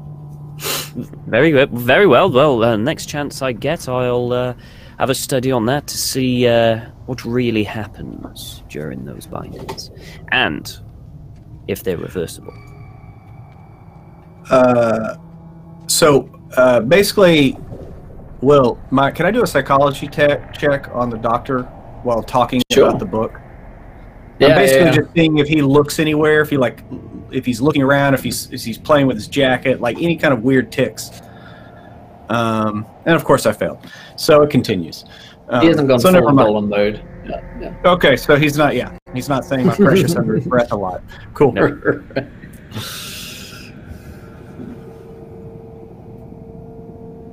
But yeah, other than that, I'll just eat breakfast, which, you know, it's like 2 pieces of bacon for Costco. So yeah, are you guys planning to head up to Derby to Henson Manufacturing today? Yeah, Get an so early that train would to be get our on. next stop. Yeah. Destination. Yeah. Catherine's definitely very like puffy red-eyed as she comes down to breakfast. She doesn't say anything. She just stabs a knife into like some black pudding and just puts it on her plate and eats breakfast very quietly and aggressively. Right. Lucian nervously pours her a cup of tea and just puts in the general vicinity of Catherine and just leaves it there. Just in case. So yeah, okay. So you guys get ready and stuff. You can catch an early train up to Derby. It's gonna be like a 5-hour travel. During which, is there anything you guys are doing in particular? Can we get a train with like a private car, like with the doors you have to open and close? Yeah, if you want to pay him enough, you could probably get first Yeah. class. Catherine, Yeah, but before we, Catherine- yeah, I was gonna say, because Catherine wants to get that so she can close the door and just maintenance all of her weapons on the train right up, cleaning guns, sharpening knives, like she's just doing yeah. that on the train. Before we depart, Koskov is going to hit the local grocer and stock up on tobacco and papers and buy Tennessee some to replace all that he has stolen. But Koskov thought he kicked this habit, but damn it, here it is. And now y'all pretty much anytime you see Koskov, he's like smoking like all the time now. Tennessee spends the morning working on his car, just kind of checking it. It's blown up several times and reappeared. So, he's just, kind of checking up on Lucy, making sure she's purring. She sounded a little weird last night. But if they're taking a train, I don't know. I'm American. I don't know how England works. Can I drive there? Can I drive Lucy there? Yeah, I mean, if you wanted to take the trip up to Derby, it'd take a lot longer with Lucy. So a car drive all the way up would take you. I mean, you could also hire a garage or storage and stick it in there. Lucy does have a habit of turning up, so that's another thing. It's true, yeah. Yes. He will. No, he's gonna leave early in the morning, and he's gonna leave a note for them saying, like, "I'll meet you there. I'm gonna drive." And I'm gonna use Lucy's like hyper speed to go fast. Like he's gonna drive as quickly as he can to try to meet them there, even if he gets there a little later. He doesn't want to leave his car behind. Okay, that sounds good. That son of bitch leave and not. He goes, "Where's Tennessee?" He's driving alongside like an Indiana Jones action movie. He's in the car while you guys are in the train. Lucy's going faster than the train. Like, so okay. So this evening, you guys will roll up in Derby, and Derby's a pretty damn big town. It's really industrial at this point as well. So it's a lot of the industrial revolution and stuff has taken place here in Derby. So it's smoggy and it's kind of gross, but it's way better than London at least. And you're sort of northwest. You're right in the Midlands of England at this point. You heard the name Henson Manufacturing, but you don't have an exact address or location. So you guys step off the busy train platform as the locomotives arrive into the town, and everyone gets off, and it's the busy sort of bustle of everyone leaving. What do you guys want to do? It's about 7 o'clock by the time you've arrived. Yeah. Go ahead, Koskov. I was just gonna say, Koskov would like get off the train, and I mean, certainly there's like attendants there helping people with luggage and stuff like that. He would just kind of casually just ask one of them, like, "Hey, have job interview tomorrow. Is there Henderson Industry around?" Yeah, asking some locals. You're gonna have to ask a couple of people until they know exactly what you're talking about. But a couple of people have heard of it or know folks who work there, and they'll point you towards. Let's see. Well, in fact, some people just asking random passers-by. Probably a luck roll. See how much they know. With my luck lately. Hey! That is a hard success. Yeah, I know exactly where it is. Saving you time from looking up its business information. It lies along Uttoxect. Oh god, I can't even say that fucking word. It's so English. Uttoxeter Road. Uttoxeter Road. Uttoxeter Road. How the fuck do you say this word? I don't know. It lies on a road in England, and you know what the road is. I don't know, but that's gonna be my next. Yeah, that's gonna be my next character's name. Uttoxeter Road. I'm the Uttoxeter. Brilliant. So you know where it is. They wouldn't have given you a description, but give you the address at least. Brilliant. Well, now we know where to go. Fantastic. Shall we check out tonight or wait till tomorrow? Can always give it a walk around. Probably good. You two are the experts. Well, Should we wait for... Do you want Tennessee to do pulls this? up in the car with a squeal. I like to That's case a place probably before I good. enter it. Like Koskov is just like looking at Tennessee like, Why did we not just ride with you? Why? I don't know. Because he left before we were even awake. I needed a little bit of time to myself, and I'm sorry. And you want to ride now?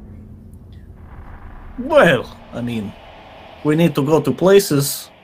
I don't mind walking, but I think it'll be quicker inside, Lucy. 2K South joined. Why are you looking casing at it out tonight? I was waiting for someone else to go after that one. So that was pretty low-hanging fruit. So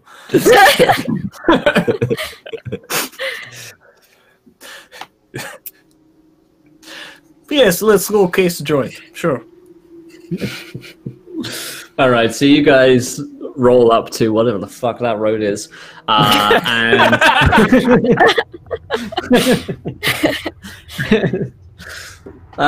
so Steve the Scot says it's Utoxeter phonetically. Utoxeter, yeah. That's not any better, is it? I don't know. It's not even. It's still British AF. I'm sorry. It's like they include these locations and like actual names and places, so that you're like, oh, I've been to that place. I know this place, yeah. So far, it's been awful. It's Essex, Walton on the Knees, Chelmsford, and Who the fuck has ever been to Yacht Exeter Road? Like, oh fuck, it's on Yacht Exeter Road. It's so real. Do all my fucking yachting there. All right. So anyway, you see Henson Manufacturing. It is behind a 10-foot brick wall in a yard in which sits a number of brick buildings that make up the site. Large wrought iron gates provide access for vehicles and horse-drawn carts. The main gates are kept locked day and night by the looks of things, although there is a smaller gate which looks like it's unlocked, and it's just being locked up now for access for foot traffic. In the yard itself, there are two large structures, a workshop and a big shed. And it looks like there are guards. It seems to be fairly well guarded as well, with several shifts of guards who appear to be doing a quick patrol around the area. Not particularly uncommon for a manufacturing place that may be involved, particularly in like wartime efforts to have a strong guard force. And you don't know what Henson Manufacturing manufactures at this point, aside from that they're somehow involved with sketchy ancient machine parts from Australia. So it looks like it's well guarded. Well, this looks like it might be a little harder than I thought it would be. You know what we need, Tennessee, eh? I think we need distraction. Mm-hmm. Oh, no, come on, no. No, hold on, no. I mean, it's either that or we have to fight our way through all those men. Have you ever thought about talking our way in? Doc, I used to think about that all the time, and the talking hasn't gotten us anywhere. Here is the thing, Doctor. We know they are engaged in nefarious doings. Therefore, they are already on guard, as you can see. And he motions to the guards. Now, do you think we can say anything that they will not well, be not at this suspicious moment, but perhaps when the actual manufacturing place is open, we could masquerade as, I don't know, inspectors. We could masquerade as officials doing safety inspections. I mean, this is just spitballing here. Why do you automatically assume to blow or fire something up? What, you don't even think about the innocents that get involved here, do you? For all the people that work there, it could just be a job to them that they don't even know what they're making. They just work with steel. But you don't even think about that, Doc, do you? We're not saying we're going to blow up the building yet. We're saying we'll create a distraction somewhere else so we can sneak in. And what will that distraction be? A fire? Another blowing up? Blowing something up. A fire comes to Which mind. could have innocent people in the very way, good and you want, distraction, and a big explosion like that is going to draw the attention of the authorities and the fire trucks, and even more. Aren't attention. you 3 authorities of the British government? Yes, I am. I've got a badge. I could probably try and use that to get in. Well, then why don't you try to use that, Doctor? I'm just going to... I'm just suggesting that we don't go straight to blow something up. This is the Well, here's the reconnaissance thing, mission. here's- This isn't an actual... I just wanted to case the joint, so... Hmm. Yeah. Besides, AKA... this is See, I don't think AKA was a thing. It also, basically just how many guards there are, entrances and exits, looking around the place so when we actually get inside, we know how to get out. Or how many Besides- people we do need to kill or blow up. Besides, Doctor, we are brainstorming here, da? So, you only bring up your plan when attacking our plans, instead of just bringing up your plan. That hurt my feelings. We're not blowing anything up. Oh, all right. Wow. So Plan B. here's Plan what A, I'll put out. use the badge. Plan B, blow stuff up. That's Once why we it's show the always Plan B. badge, once they know we're here, they know we're here. This is one of the few times where I feel like they don't know that we're coming. Absolutely. So how can we get in there and keep that element of surprise? I could try to sneak in. Exactly. There's a sneaking in is another option that's possible. I mean, you keep a track of the patrols, see when they go around, right? That's what you do, right? I don't know. I'm guessing that's what you do. We used to do it in the war when looking for enemy patrols in the trenches. Yeah, it's I am what they call multitasking, even as we speak. Oh, right, okay. If you're confident that you could sneak in, then please be sure that you are confident in doing so. Oh, let's just say 3 out of 4 times I can get into a place without anyone knowing I'm there. Those are still some sketchy odds, Catherine. Yeah, I mean that's like a quarter of the time that you get discovered. That's quite high odds. It's still passing grade, Catherine. I appreciate your efforts. And then Koskov like looks at the other two like.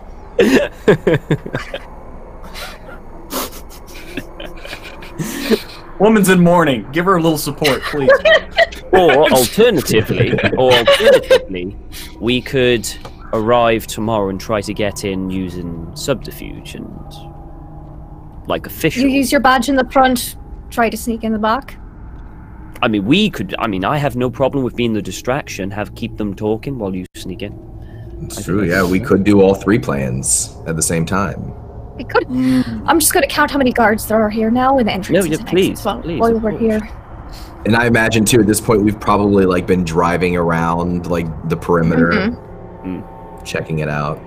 Mm-hmm. Definitely. Scouting the joint out. Yeah, Catherine, like, that's the most Catherine's talked all day, is with this planned discussion. She's just... Lucian is actually going to be pushing towards Catherine to, not literally physically, but going, so what do you think? So how are you going to get into this place? Tell me about it. And basically keeping her focused on the job at hand. So basically her mind is focused on that. And that's what Lucian's going to keep If trying I told to you do. how I sneak into every place, well, I mean, that's work information. I mean, Let's you're trade going to sneak into top one of my secrets. places. I'm just a bit worried. You know, I've just... Tennessee's looking for buildings nearby that look abandoned. So it's actually out, sort of in the sticks, in the middle of a road. So that it's surrounded in a yard by the wall. Further down the road, there are buildings, but this is sort of like a manufacturing town, and it's pretty busy. So there are other manufacturers along the same fucking road, but they don't appear to be abandoned. Another suggestion, if you would entertain the idea, we examine what this place is like during the day, the workforce that goes in. We could very easily disguise ourselves as one of the workforce should we need to get in. Certainly. Factories like that, they don't have registers or anything like that. Not really. Yeah, no one's going to go into a factory and work for nothing. You know, they all kind of swarm in at once. So that would be a lot easier to get in. Now, once we're in, walking about, that may be a bit more awkward, but it's another idea. It just requires a bit more patience on our part to scout for more than one night, for a day and a bit, and then... Well, we are just here not even having a meal yet, so I'm for this. I could pass as worker. I believe, yes, absolutely. I think you could too. I could try. I like it. Totally try to do it. I think we should bring our weapons. Do you even know cuss word? Sorry? Do you even know cuss word? Curse word? Of course I know a curse word. Poppycock. No. I mean... That's not a curse That is not a... Doctor. Just making sure. I am joking, of course. I am joking. Of course I know curse words. You say enough of them during surgery, trust me. Okay. Right then. So, Just we'll use one get in every a other hotel. word. Yeah. Let's do that. Okay, excellent. So, we're looking for a hotel. Yeah, Yep, and find while a we were pleasant there, hotel. Catherine counted the guards and entrances and exits that were walking around. Okay. So you guys want to find Typical a... assassin stuff. You guys want to find a hotel which is like in the immediate area, or like you mean in like the next couple of minutes, like a mile radius? Mile radius, I think. yeah, I think think we we should should go be too nicer close. than, Yeah. than a Okay. slop house nearby. Okay, yep. Somewhere along this godforsaken road, you find a little hotel.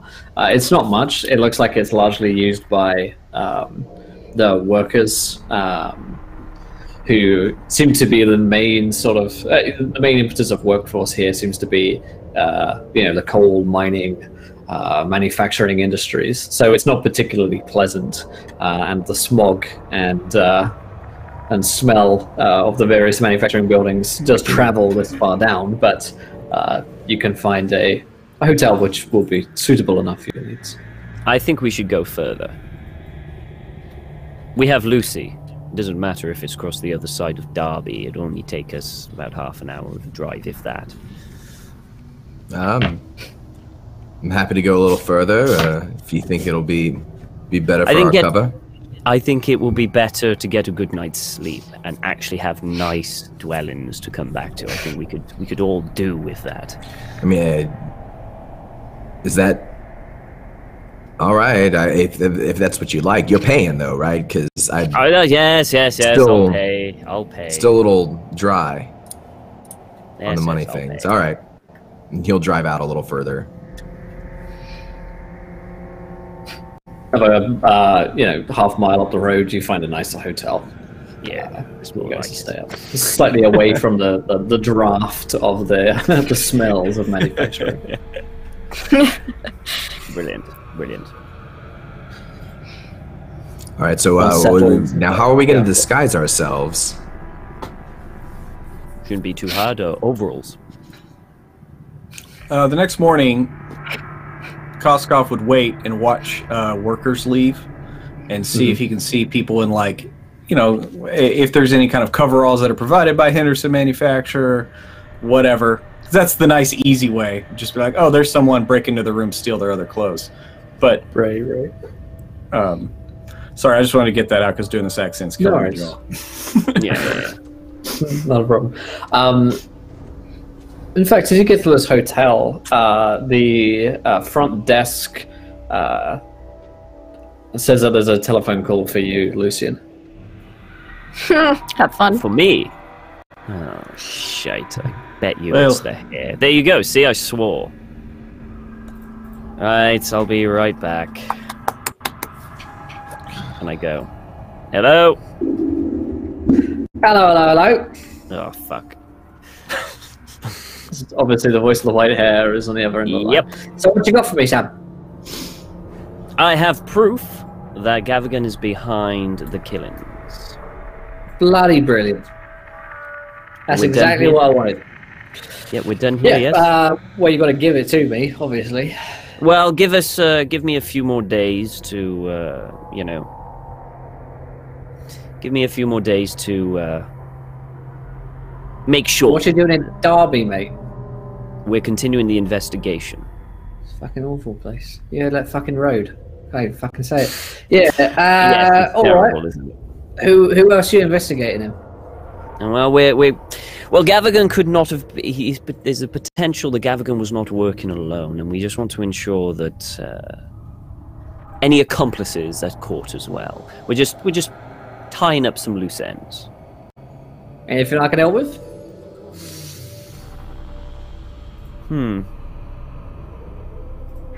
What was the name of the manufacturer again? Henson's. Henson's. You wouldn't happen to know anything about Henson's manufacturing up in Derby, would you? What they make? Sure, thank you for the donation. He says, Henson's, take a look, I suppose. Need to get inside. Well, getting inside would be quite handy, yes. I'll see what I can do. Maybe I can get you on the guest list for something, you know. Brilliant. That would be very good. Yes. Fantastic. You guys got to be, let's see, security inspector or some shit like that. Okay, no problem. I'll do that. I'll just flash the badge, yes? Yeah, look important and shit. Oh, I think I can look important. Alright, well, best luck. Oh, yes, you too. I'll put in a You call. too. Thank you very much. And I'll keep you updated. Heads back to the others. Well, I've got an inn. Well, Yes, we're in an currently. me and Tennessee have got a way in. Oh. Although he looks at Wow. Tennessee, you might need to wear a suit. Wear a suit? Where am I supposed to get a suit? Well, there's a tailor around here. Shouldn't be too hard.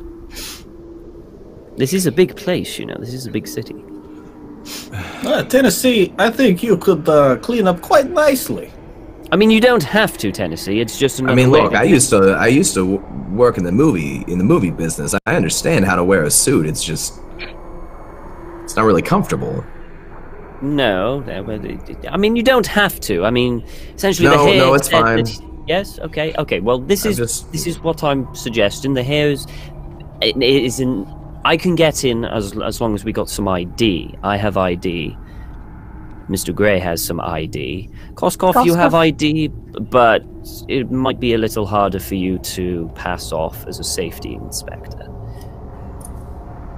No offense, Koskov. But I would prefer it if actually you went in as a worker. I like the idea of us having some workers in around to get some information that way. I agree. I would pass more easily as worker. Yes. Ah. In fact, you probably would increase their productivity with your short time there. Well, I'd have to look at numbers. I could... Yeah, either way. Yes. Stay for later. So we have an inn, which is awfully nice. Yeah, it's more of a motel, but whatever. Sure. Yes. Yeah. Yes, absolutely, yes. Well, if there's nothing else, I will retire to my room and see you all in the morning. Good night. An elderly sort of man shuffles over towards you. He's the one that handed you the telephone. Excuse me. So is everything fine in your room? Yes, fine. It's brilliant. Thank you. I'm just about to go to it now. Can I get you anything? Anything at all? Actually, 1 second. Tennessee, can we actually go a little further to another hotel? You know, just a little. I don't think it matters where we go, Doc. I think you're right. I mean, you're the one who picked this place out, so I say we just... It's very true. We were at a crusty inn, but you didn't like it, so we came here to the nicer one. My brother owns another hotel. Yes, I'm sure here. you've Carmen. Recommend it. Happened to you. Oh, I'm sorry, I didn't catch your name there, sir. William. Brophy. So, anything to eat tonight? Nope, Anything at all? not hungry. Do you have a dartboard? Yes. Shuffles over and finds one for you. Yeah, Catherine's just gonna play darts in the lobby. Very good. Lucian's Well, gonna- sleep tight and don't let the bedbugs bite. Lucian's definitely going to go to bed, lock his door, put a chair by the door, and for most of the night he's going to study the book. That fucking bum. I'm so sorry. I'm so sorry.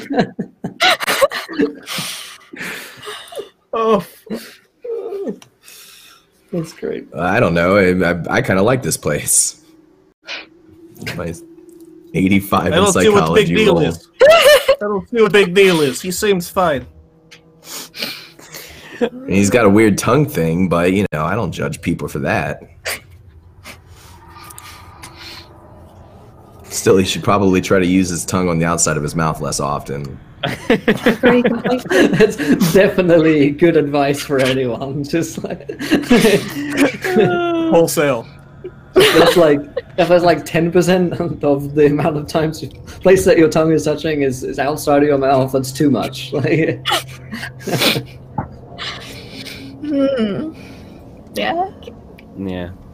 Yeah, so Lucian's going to head up to his room, and for the majority of the night, he's going to study about the ritual to bind and know as much about that as possible. He's not going to go nuts. He's probably going to get to sleep till it gone Just about some light reading 12. before bed. he's gonna go fucking nuts on this. He's going to go fucking army. He's fine. He's He's gonna go ham on fine. this book.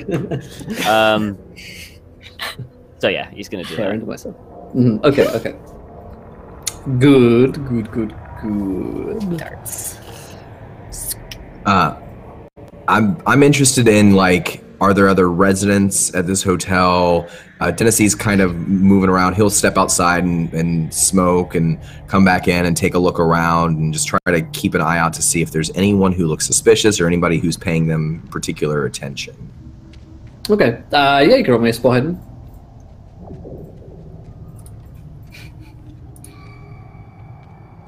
Nice. Ooh. There's no one particularly hiding from you or seemingly watching you, but that old man Brophy seems to always be around. It's quite uncomfortable. On second thought, maybe I don't like this guy. Whenever you see him, his tongue is always out. Then you catch him out the corner of your eye. It's super I don't want to be judgmental, Koskov, but why? Doesn't he just keep it inside? I do not know this, Tennessee. I don't know this man. I don't care to. Perhaps we should turn in for evening. Yep. I'm gonna sleep in my car.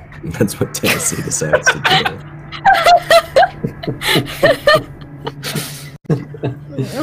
Oh, Yeah. amazing. Catherine will just repeatedly play darts and just really good aim with it, and just and then she gets bored. She's like, "Yep, no, I still got it," and then throws it on the counter and goes up to sleep. She doesn't like this scenario, so she definitely traps her room again before going to sleep. Tripwire, window, like bells. Yeah. Someone comes in here, she gonna hear about it. Wake up, Sure. stab a fool.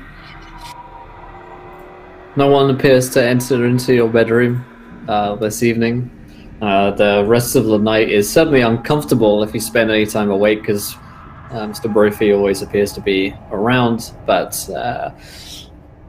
sleeping in the car or locking your door seems like it's a safe enough measure, at least for now. So you wake up in the morning and Mr. Brophy has a fine arrangement of foods laid out for you already. How do you like your eggs? Oh well, I already ate in the room, but I appreciate Really? You put out good spread. And Koskov goes outside and lights a cigarette. I'm on a diet. She'll just leave too.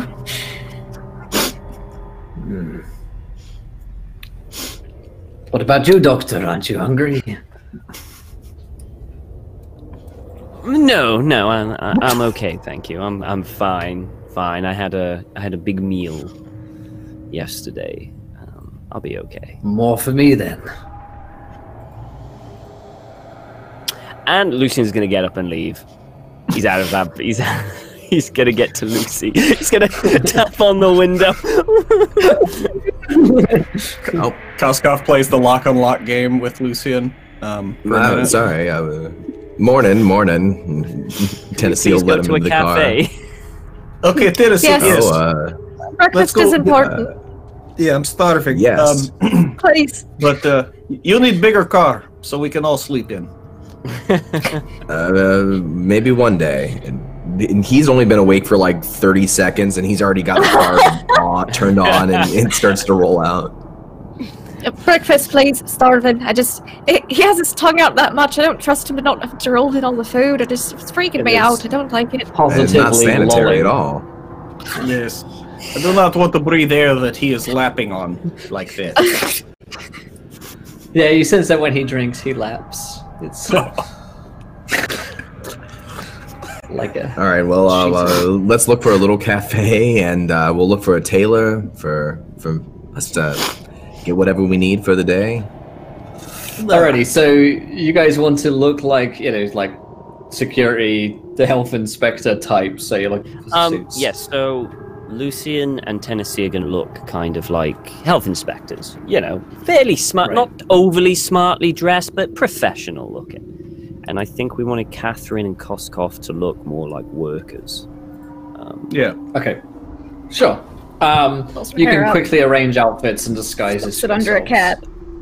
Yeah. And one of us has the disguise skill, I right? do. Who has the? I can disguise us, or try to. So it's not like putting on a suit is hard. But Tennessee's like, all right, well, will you just show me how does this tie work? Very nice. She helps you with your suit, but she looks like kind of a little sad as she's tying your tie for you and stuff. Oh, well, thank you. You're good now. Dapper and all that. Thanks. I'm not used to doing it by myself, so we ready to go in there? Sure. Okay. Now I know. I don't really know what to say right now, but I do want to say you should be careful. If you get in a dangerous place, you should be careful.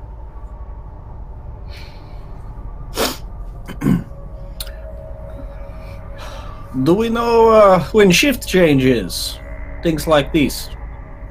If we already seen, we should probably look. Workers just showing up after shift change looks very funny. Sorry, I thought the plan was we were going to spend this day scouting for the workers to arrive, and when they go off, and then the next day we're going to go to it. I think that was the plan, yeah. Okay. Yeah, you guys were staking out the place, so you would know when like a worker shift happens, change happens. So like after lunchtime is a good place to like slip in. Sure. Yeah. So coming back from lunch, we'll slip in with the crowd. Brunch. Coming back from all the food trucks. I'm sure they had those. No. Anyway. It's not Austin. And so, yeah, we'll go ahead and just try to slip in with the crowd. Okay.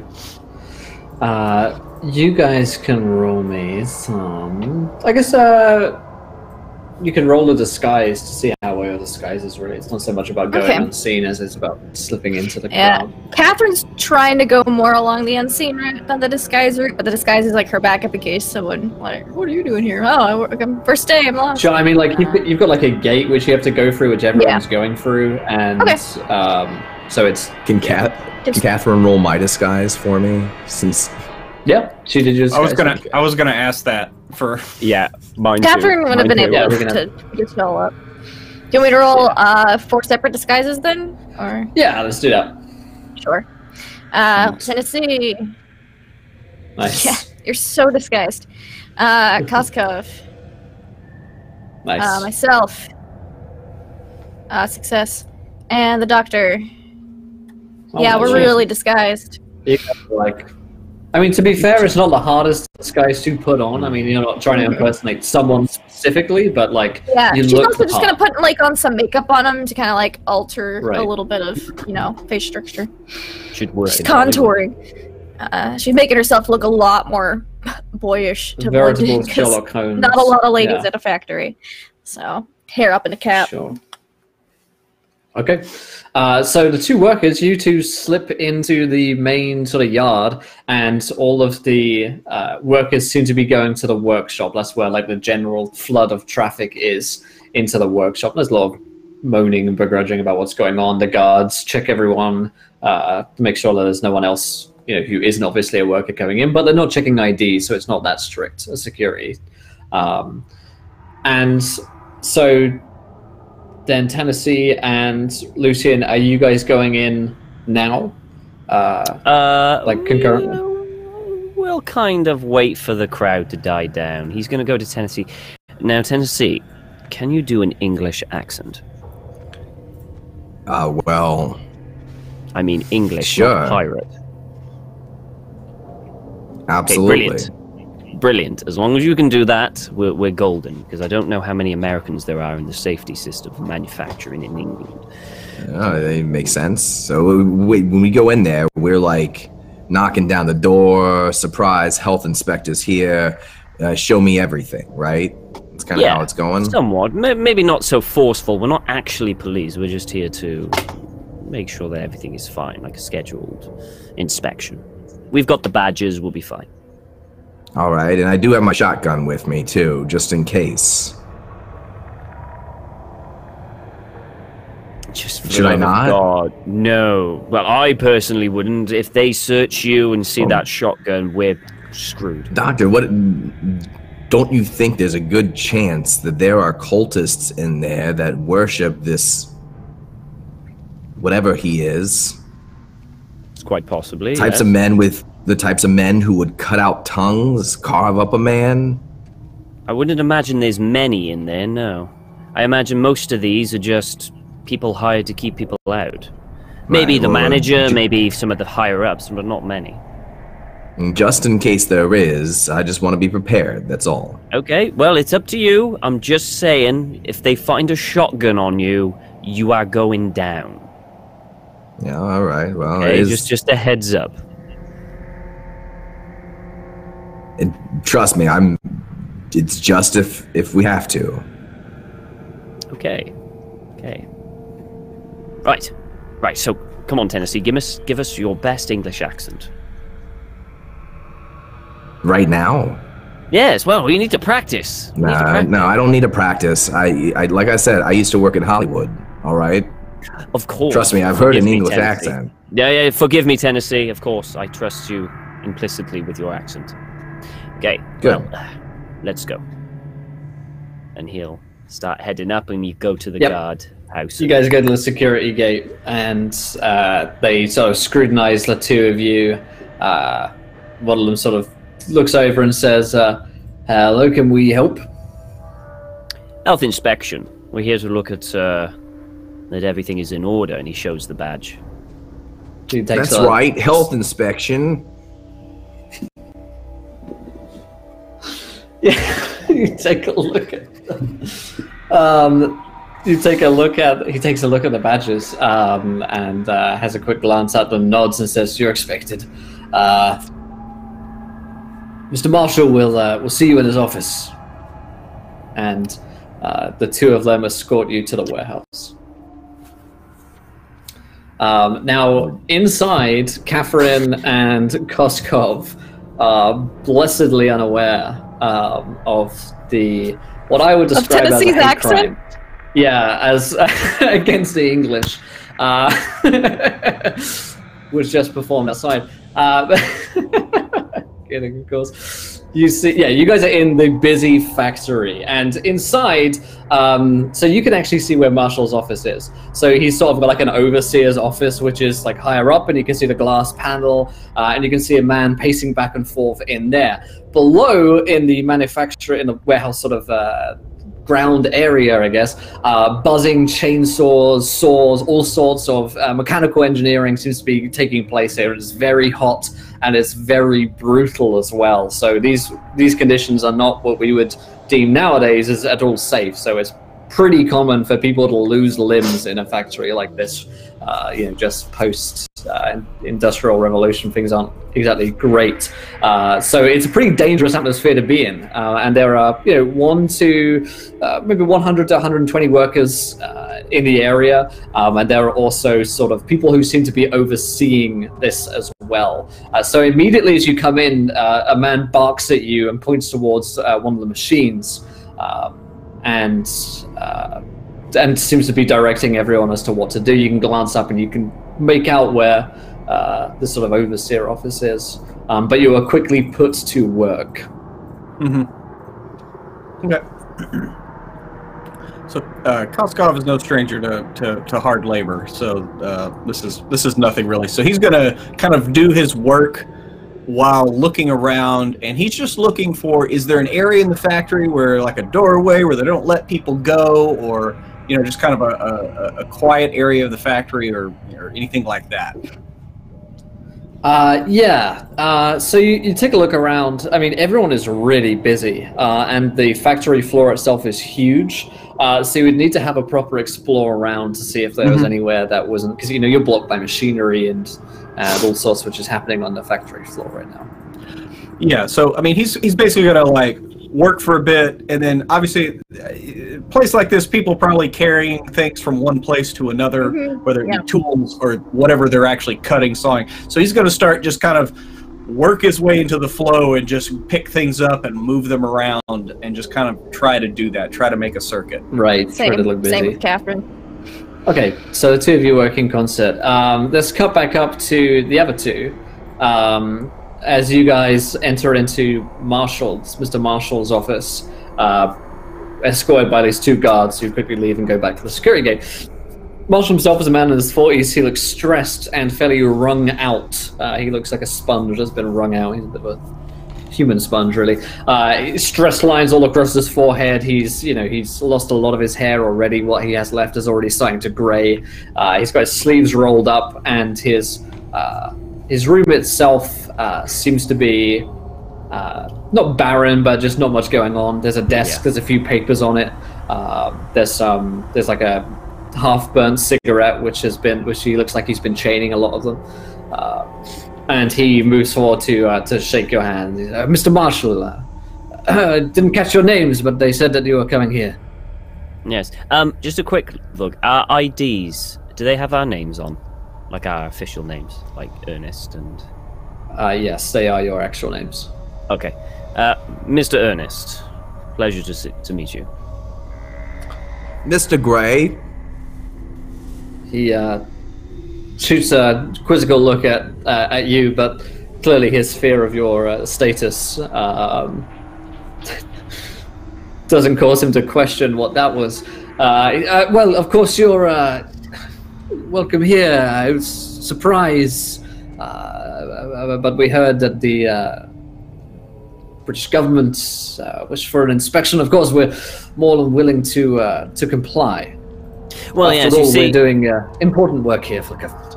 Oh, absolutely. But you see, the government is going around. A lot of these factories don't have safety codes up to spec. Since the war, we didn't really care, did we? But now that the war is over, we are thinking more of the worker in these places. So we need to ensure that everything is up to code. Peace. Of course. Is there anything in particular you'd like me to look at? We would like to... the warehouse floor itself is up to code, I can assure you of that. Yes, we will discover the warehouse code. We want to inspect all buildings on the site and most of the machinery. Tell me. Blueprints.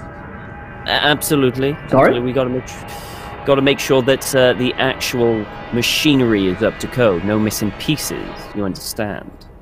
Of course. Well, let me show you around. First of all,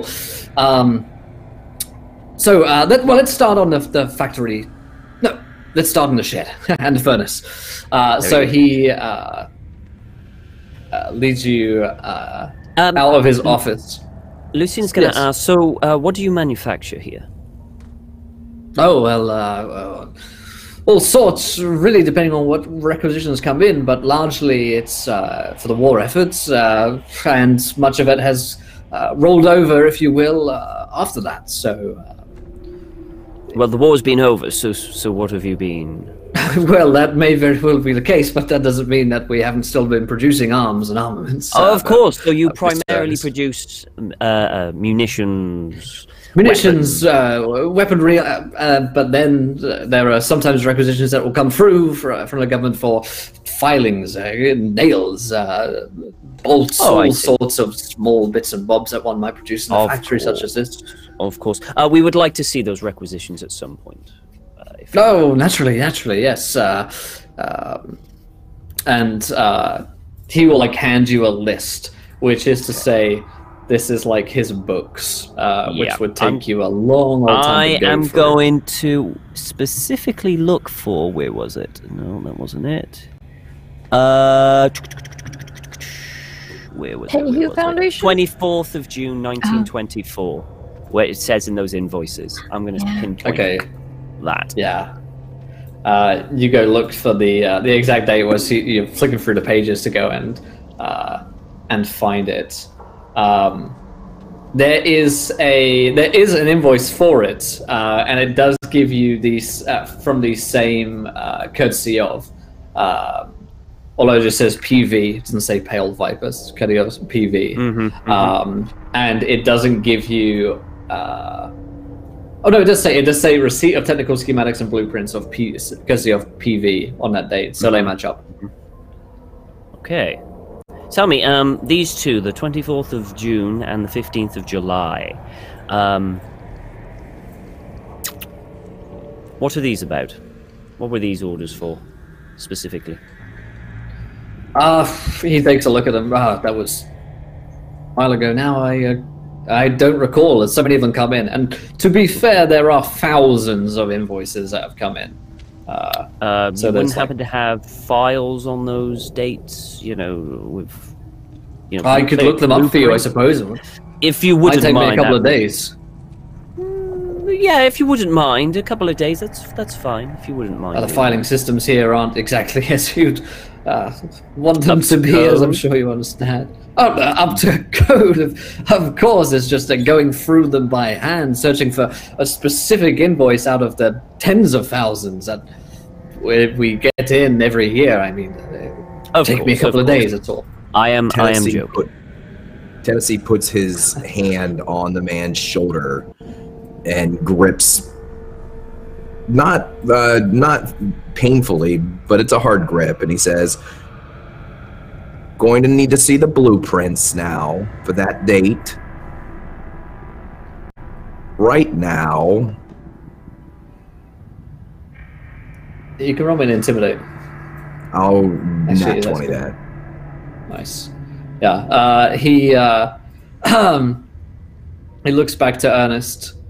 Well, I suppose that could be arranged, if that was really necessary. It is rather important. How about this? How about like this? You get some of your subordinates to go search that up, and you join us for the tour. How does that sound? Very good, very good. I'll speak with them briefly and go tell them to find the file. Fantastic. And you see him run off to a couple of security guards as a slightly agitated conversation for a couple of minutes, and the two of them go back into his office to look for the files. He joins back with you. Right. Sorry about that. Let's go. Let's see then. Here, and he starts showing you around what is basically a huge furnace, which is where the outside shed is. There's 2 large industrial-sized ovens and a furnace, which take pride of place in this room, along with various sort of workbenches, stacks of coal, wood, stacks of sawdust, piles of iron, steel and copper, wooden crates, barrels of plaster, all manner of tools. It is, it's a bit of a mess, but sort of what you might expect of a place like this. So here's where various items are disposed of or melted down. As you can see, it's all up to code. And Lucian will pretend to kind of have a look, and yes, that seems to be far enough away. Yes. Can I do like a mechanical repair check to see if like there's any machinery or anything laying around, or that any evidence that would say that some kind of device has been a strange device, particularly a strange device, has come through here or been burned here? Sure, yeah. Because that's what we're looking for, right? There's some sort of thing that they built. Pretty much. That's what we're looking for. Lucian's hoping to find it in the out warehouse. He's going to ask for any packages going to Australia, which is a bit odd. Right. I'm afraid Ollie ran for a raid. Welcome in, my friends. We are playing some cool Cthulhu today. Welcome in. So you take a look. There is a metal, which, okay, not really necessarily a metal, let's say. There is a residue in the furnace which is green, and it's not like sulfuric. You smell it. It actually smells like burnt hair.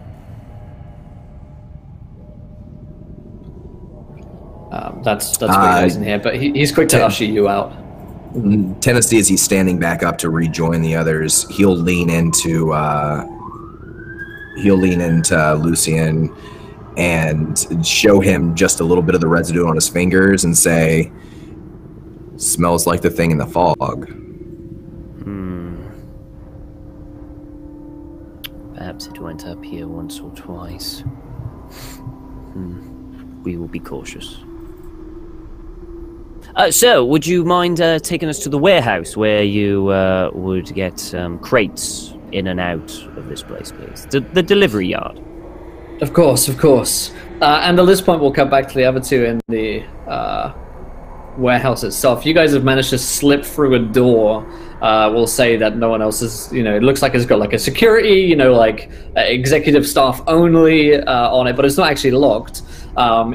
You get through into the door, so like a cold room, like cold cellar room, and in it is a very large, like walk-in safe, which appears to be like locked up and barred. It's almost like a vault-level lock on the wall safe itself, where presumably they keep munitions in a place like this, along with other sensitive goods. And just taking a look at this, Catherine, as someone who knows how to pick locks, there is no way you can pick a lock like that. Oh, man. Dynamite might be the way to go if you wanted to get through a door like that. Or there would be a key.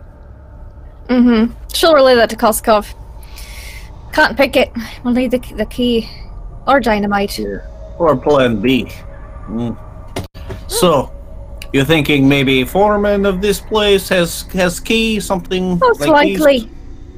The supervisor would for sure, but I don't see why the foreman wouldn't as well. In case one of them's out, one of them needs access to the vault.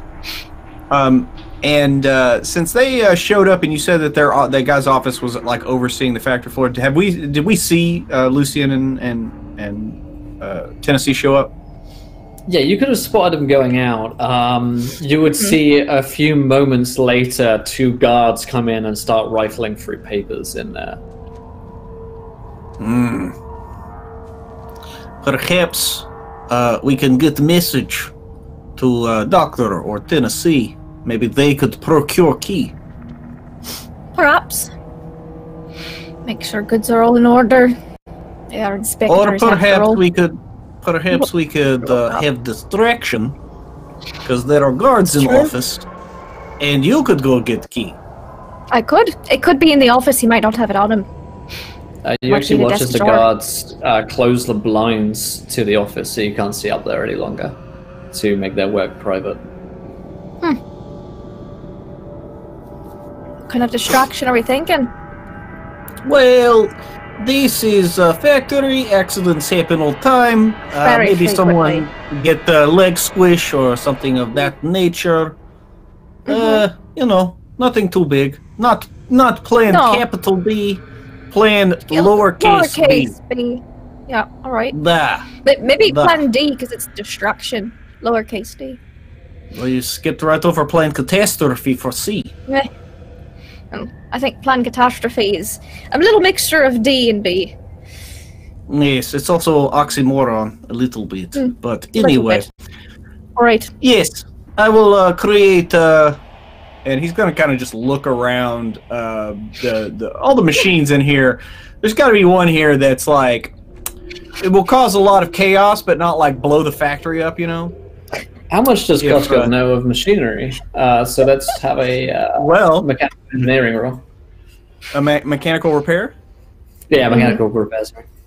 Awesome. That is going to be a hard success because it's the one thing he does know is he knows how to mechanically repair things, so he knows how to break them. Sure. Yep. Makes sense. Sweet. Yeah. So, yeah, you can find, this machine that's, if you were like, it just like slices shit, basically, just like slices hard metal. So like, someone puts a hand in there, someone puts a finger in there, someone puts a leg in there, and they're gone. That no longer exists anymore. Like, yeah. So yeah, something where he can like maybe close a valve and let it build up pressure, and so he can get away from it also. But yeah, he's gonna do that. Sure. So it's not going to blow up, but it is going to, vent out a lot of smoke and steam, which is going to cause a big enough distraction. Catherine's gonna kind of use the smoke as cover to kind of try to sneak up near the office, see if she can, if that's enough Sweet. distraction to get the guards out. Mhm. Real nonchalant. Yeah, it's going to take a couple of minutes for that to really get smoking. You have to give it enough time to sort of work away. So you start doing that together, and then you start, Catherine starts heading up towards the office where the guards have been closed. Now, meanwhile, Marshall, with the two health inspectors, says, "This is the furnace. Perhaps we should take a look around the rest of the place." Absolutely. Like the warehouse. Perhaps they and have the those delivery papers yard. ready now. Very well, very well. I would like to take a look at the delivery yard as well. Where you keep all the crates and everything like that. I want to make sure that everything is up to code there. Of course. Let's find those blueprints. He seems very anxious to please Tennessee on the blueprints. And then, of course, he leads you back towards his office while the two guards have gone inside.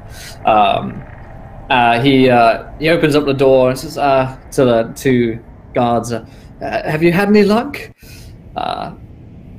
As the two of you step in, of course, these two guards have pistols pointed towards the two of you, and he wrings his hands quite nervously. What is the meaning of this? Sorry, gentlemen, you have to excuse me for this unpleasantness. And he sort of joins them two, asking an awful lot of very strange questions about some particular blueprints that we can't have you take a look at. So it's best now that you leave and never come back again. Tennessee looks over to Lucian and says, "I thought my accent was pretty good." And then he fires his shotgun that he has underneath his coat. And I'm I'm gonna right try to- next to the door on the outside, so I'm gonna be like, "Oh, plenty." I'm jumping out of the door. I'm jumping. I'm getting out of the room. So at that Second I point, see him going, I'm out. Emotion swap places. Yeah. So at that point, the machine starts smoking outside. You draw your shotgun as the two of them go to fire at you, and Marshall also ducks into cover, coward that he is. And at that point, that's where we'll end tonight's episode of geez. Masks of Nyarlathotep, as the gunfire is about to God. break off again in could've Henson's just left. Manufacturing. We could have just left. He didn't want you to leave. We already had two people in.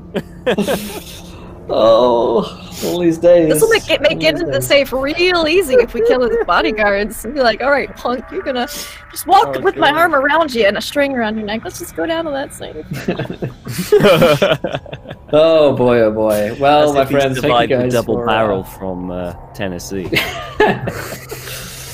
Well, thank you guys for watching today. I hope that you guys there in the chat enjoyed tonight's episode of Masks. If you did, please let us know. If you're watching on YouTube, you can subscribe, you can comment, you can like the video, you can do all those things. You can come watch us live every Wednesday at 5 o'clock Eastern and join in a live chat. It's a good old fun time.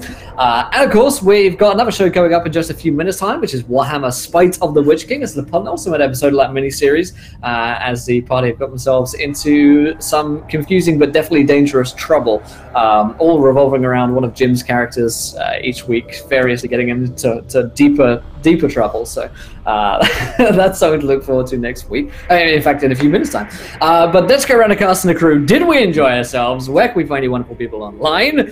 Thank you guys there in the chat for all your lovely comments. Lots of Plan Bs being voted for right now in the chat. It should be known.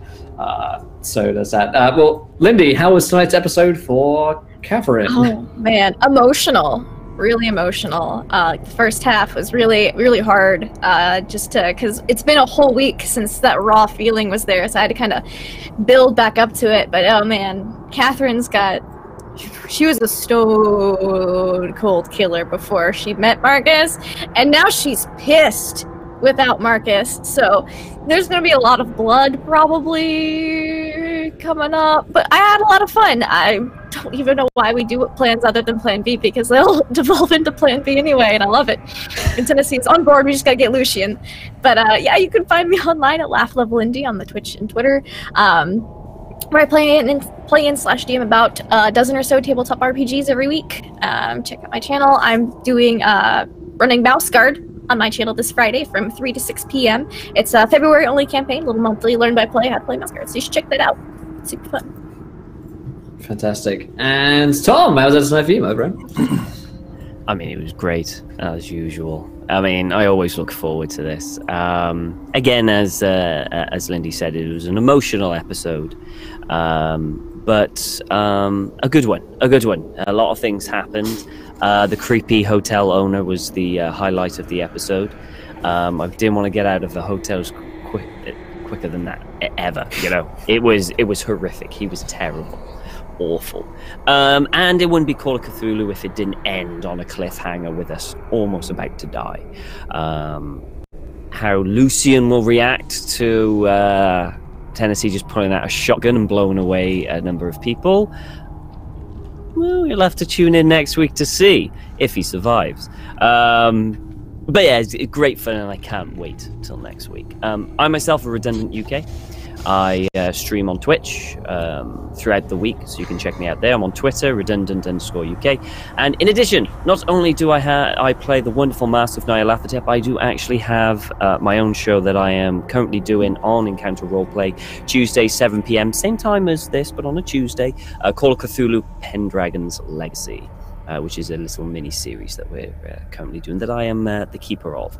So, like Will, I get to play with their minds and the sanity. It's a lot of fun. Absolutely. Minds and bodies. That's why we do what we do.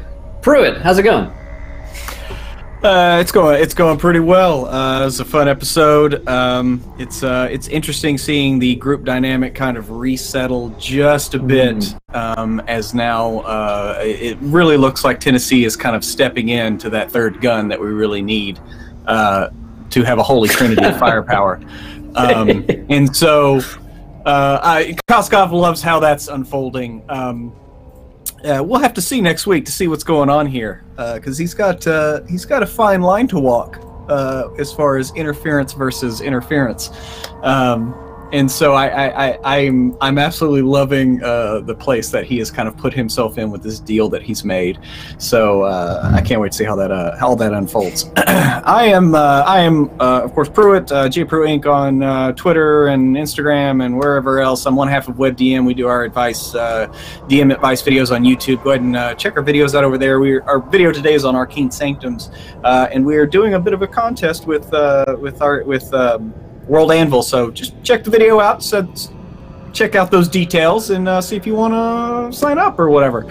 Also, come back here on Friday for Octung Cthulhu, Modiphius 2D20 Cthulhu play testing. It's having a lot of fun with that in a little bit later than we are right now. I don't know. I love this era though, kind of mid-war, pre-war, World War II era. So it's a lot of fun. So anyway, can't wait to come back next week and see how all this chaos and violence unfolds. But I have a good idea of how it will, and it's going to be with some guards splattered against the wall. Fantastic. And Don. Yeah, I had a great day. I love this episode. It did have a lot of different things going on. It felt like it felt like several sessions to me, and I enjoyed each part of it in turn. I'm really looking forward to seeing how the group dynamic continues to change. Like Tennessee, I know, has been reckless the entire time, but the more insane he becomes, I think the more reckless he's going to become. That's kind of the way I'm leaning, at least right now. And we have a lot of masks of Nyarlathotep to get through. So I'm very curious to see how long we can last. I kind of think we've outlived what I expected us to already at this point. But I'm looking forward to next week. You can find me online in the meantime at Donathan Fry. I do play other games, run other games, podcasts, streams. Tonight at 8 p.m., I run a dark fantasy Dragonlance game over on Tales from the Grim. See that on Twitter. I'll post that. But in general, I'm always looking forward to hanging out with these people and playing Call of Cthulhu on Wednesdays. Fantastic. Yes, and as Greg would say, this is where it's at, 2 to 5. Fantastic. Yeah, actually, in terms of survival, the longest campaign we ever did was apparently Horror on the Orient Express, which was 17 episodes, and this is episode 15. So we get this is probably going to be the longest one we'll ever have done. So we're in new territory. We still got to survive those 2 episodes to break that. Hey, I already got one. People will be in the comments and be like, taking it easy, Will. I'm not killing 10 players yet. I'll work on it. Well, if we could ever get off this fucking road. Well, until next time, my friends, we goddamn Yotloxley Exeter Road. May its name ever be cursed. It really sounds like a fucking Cthulhu mythos word. I was just going to say, if you were to actually say it correctly, you would summon an elder. Summon an eldritch god from Derby, of all places. Thank you guys for watching. We're going to be on in a couple of minutes' time for Warhammer Spike the Witch King. And until next time, my friends, try not to roll too many net ones. We want to be there laughing when you do. Good night, everybody. Bye.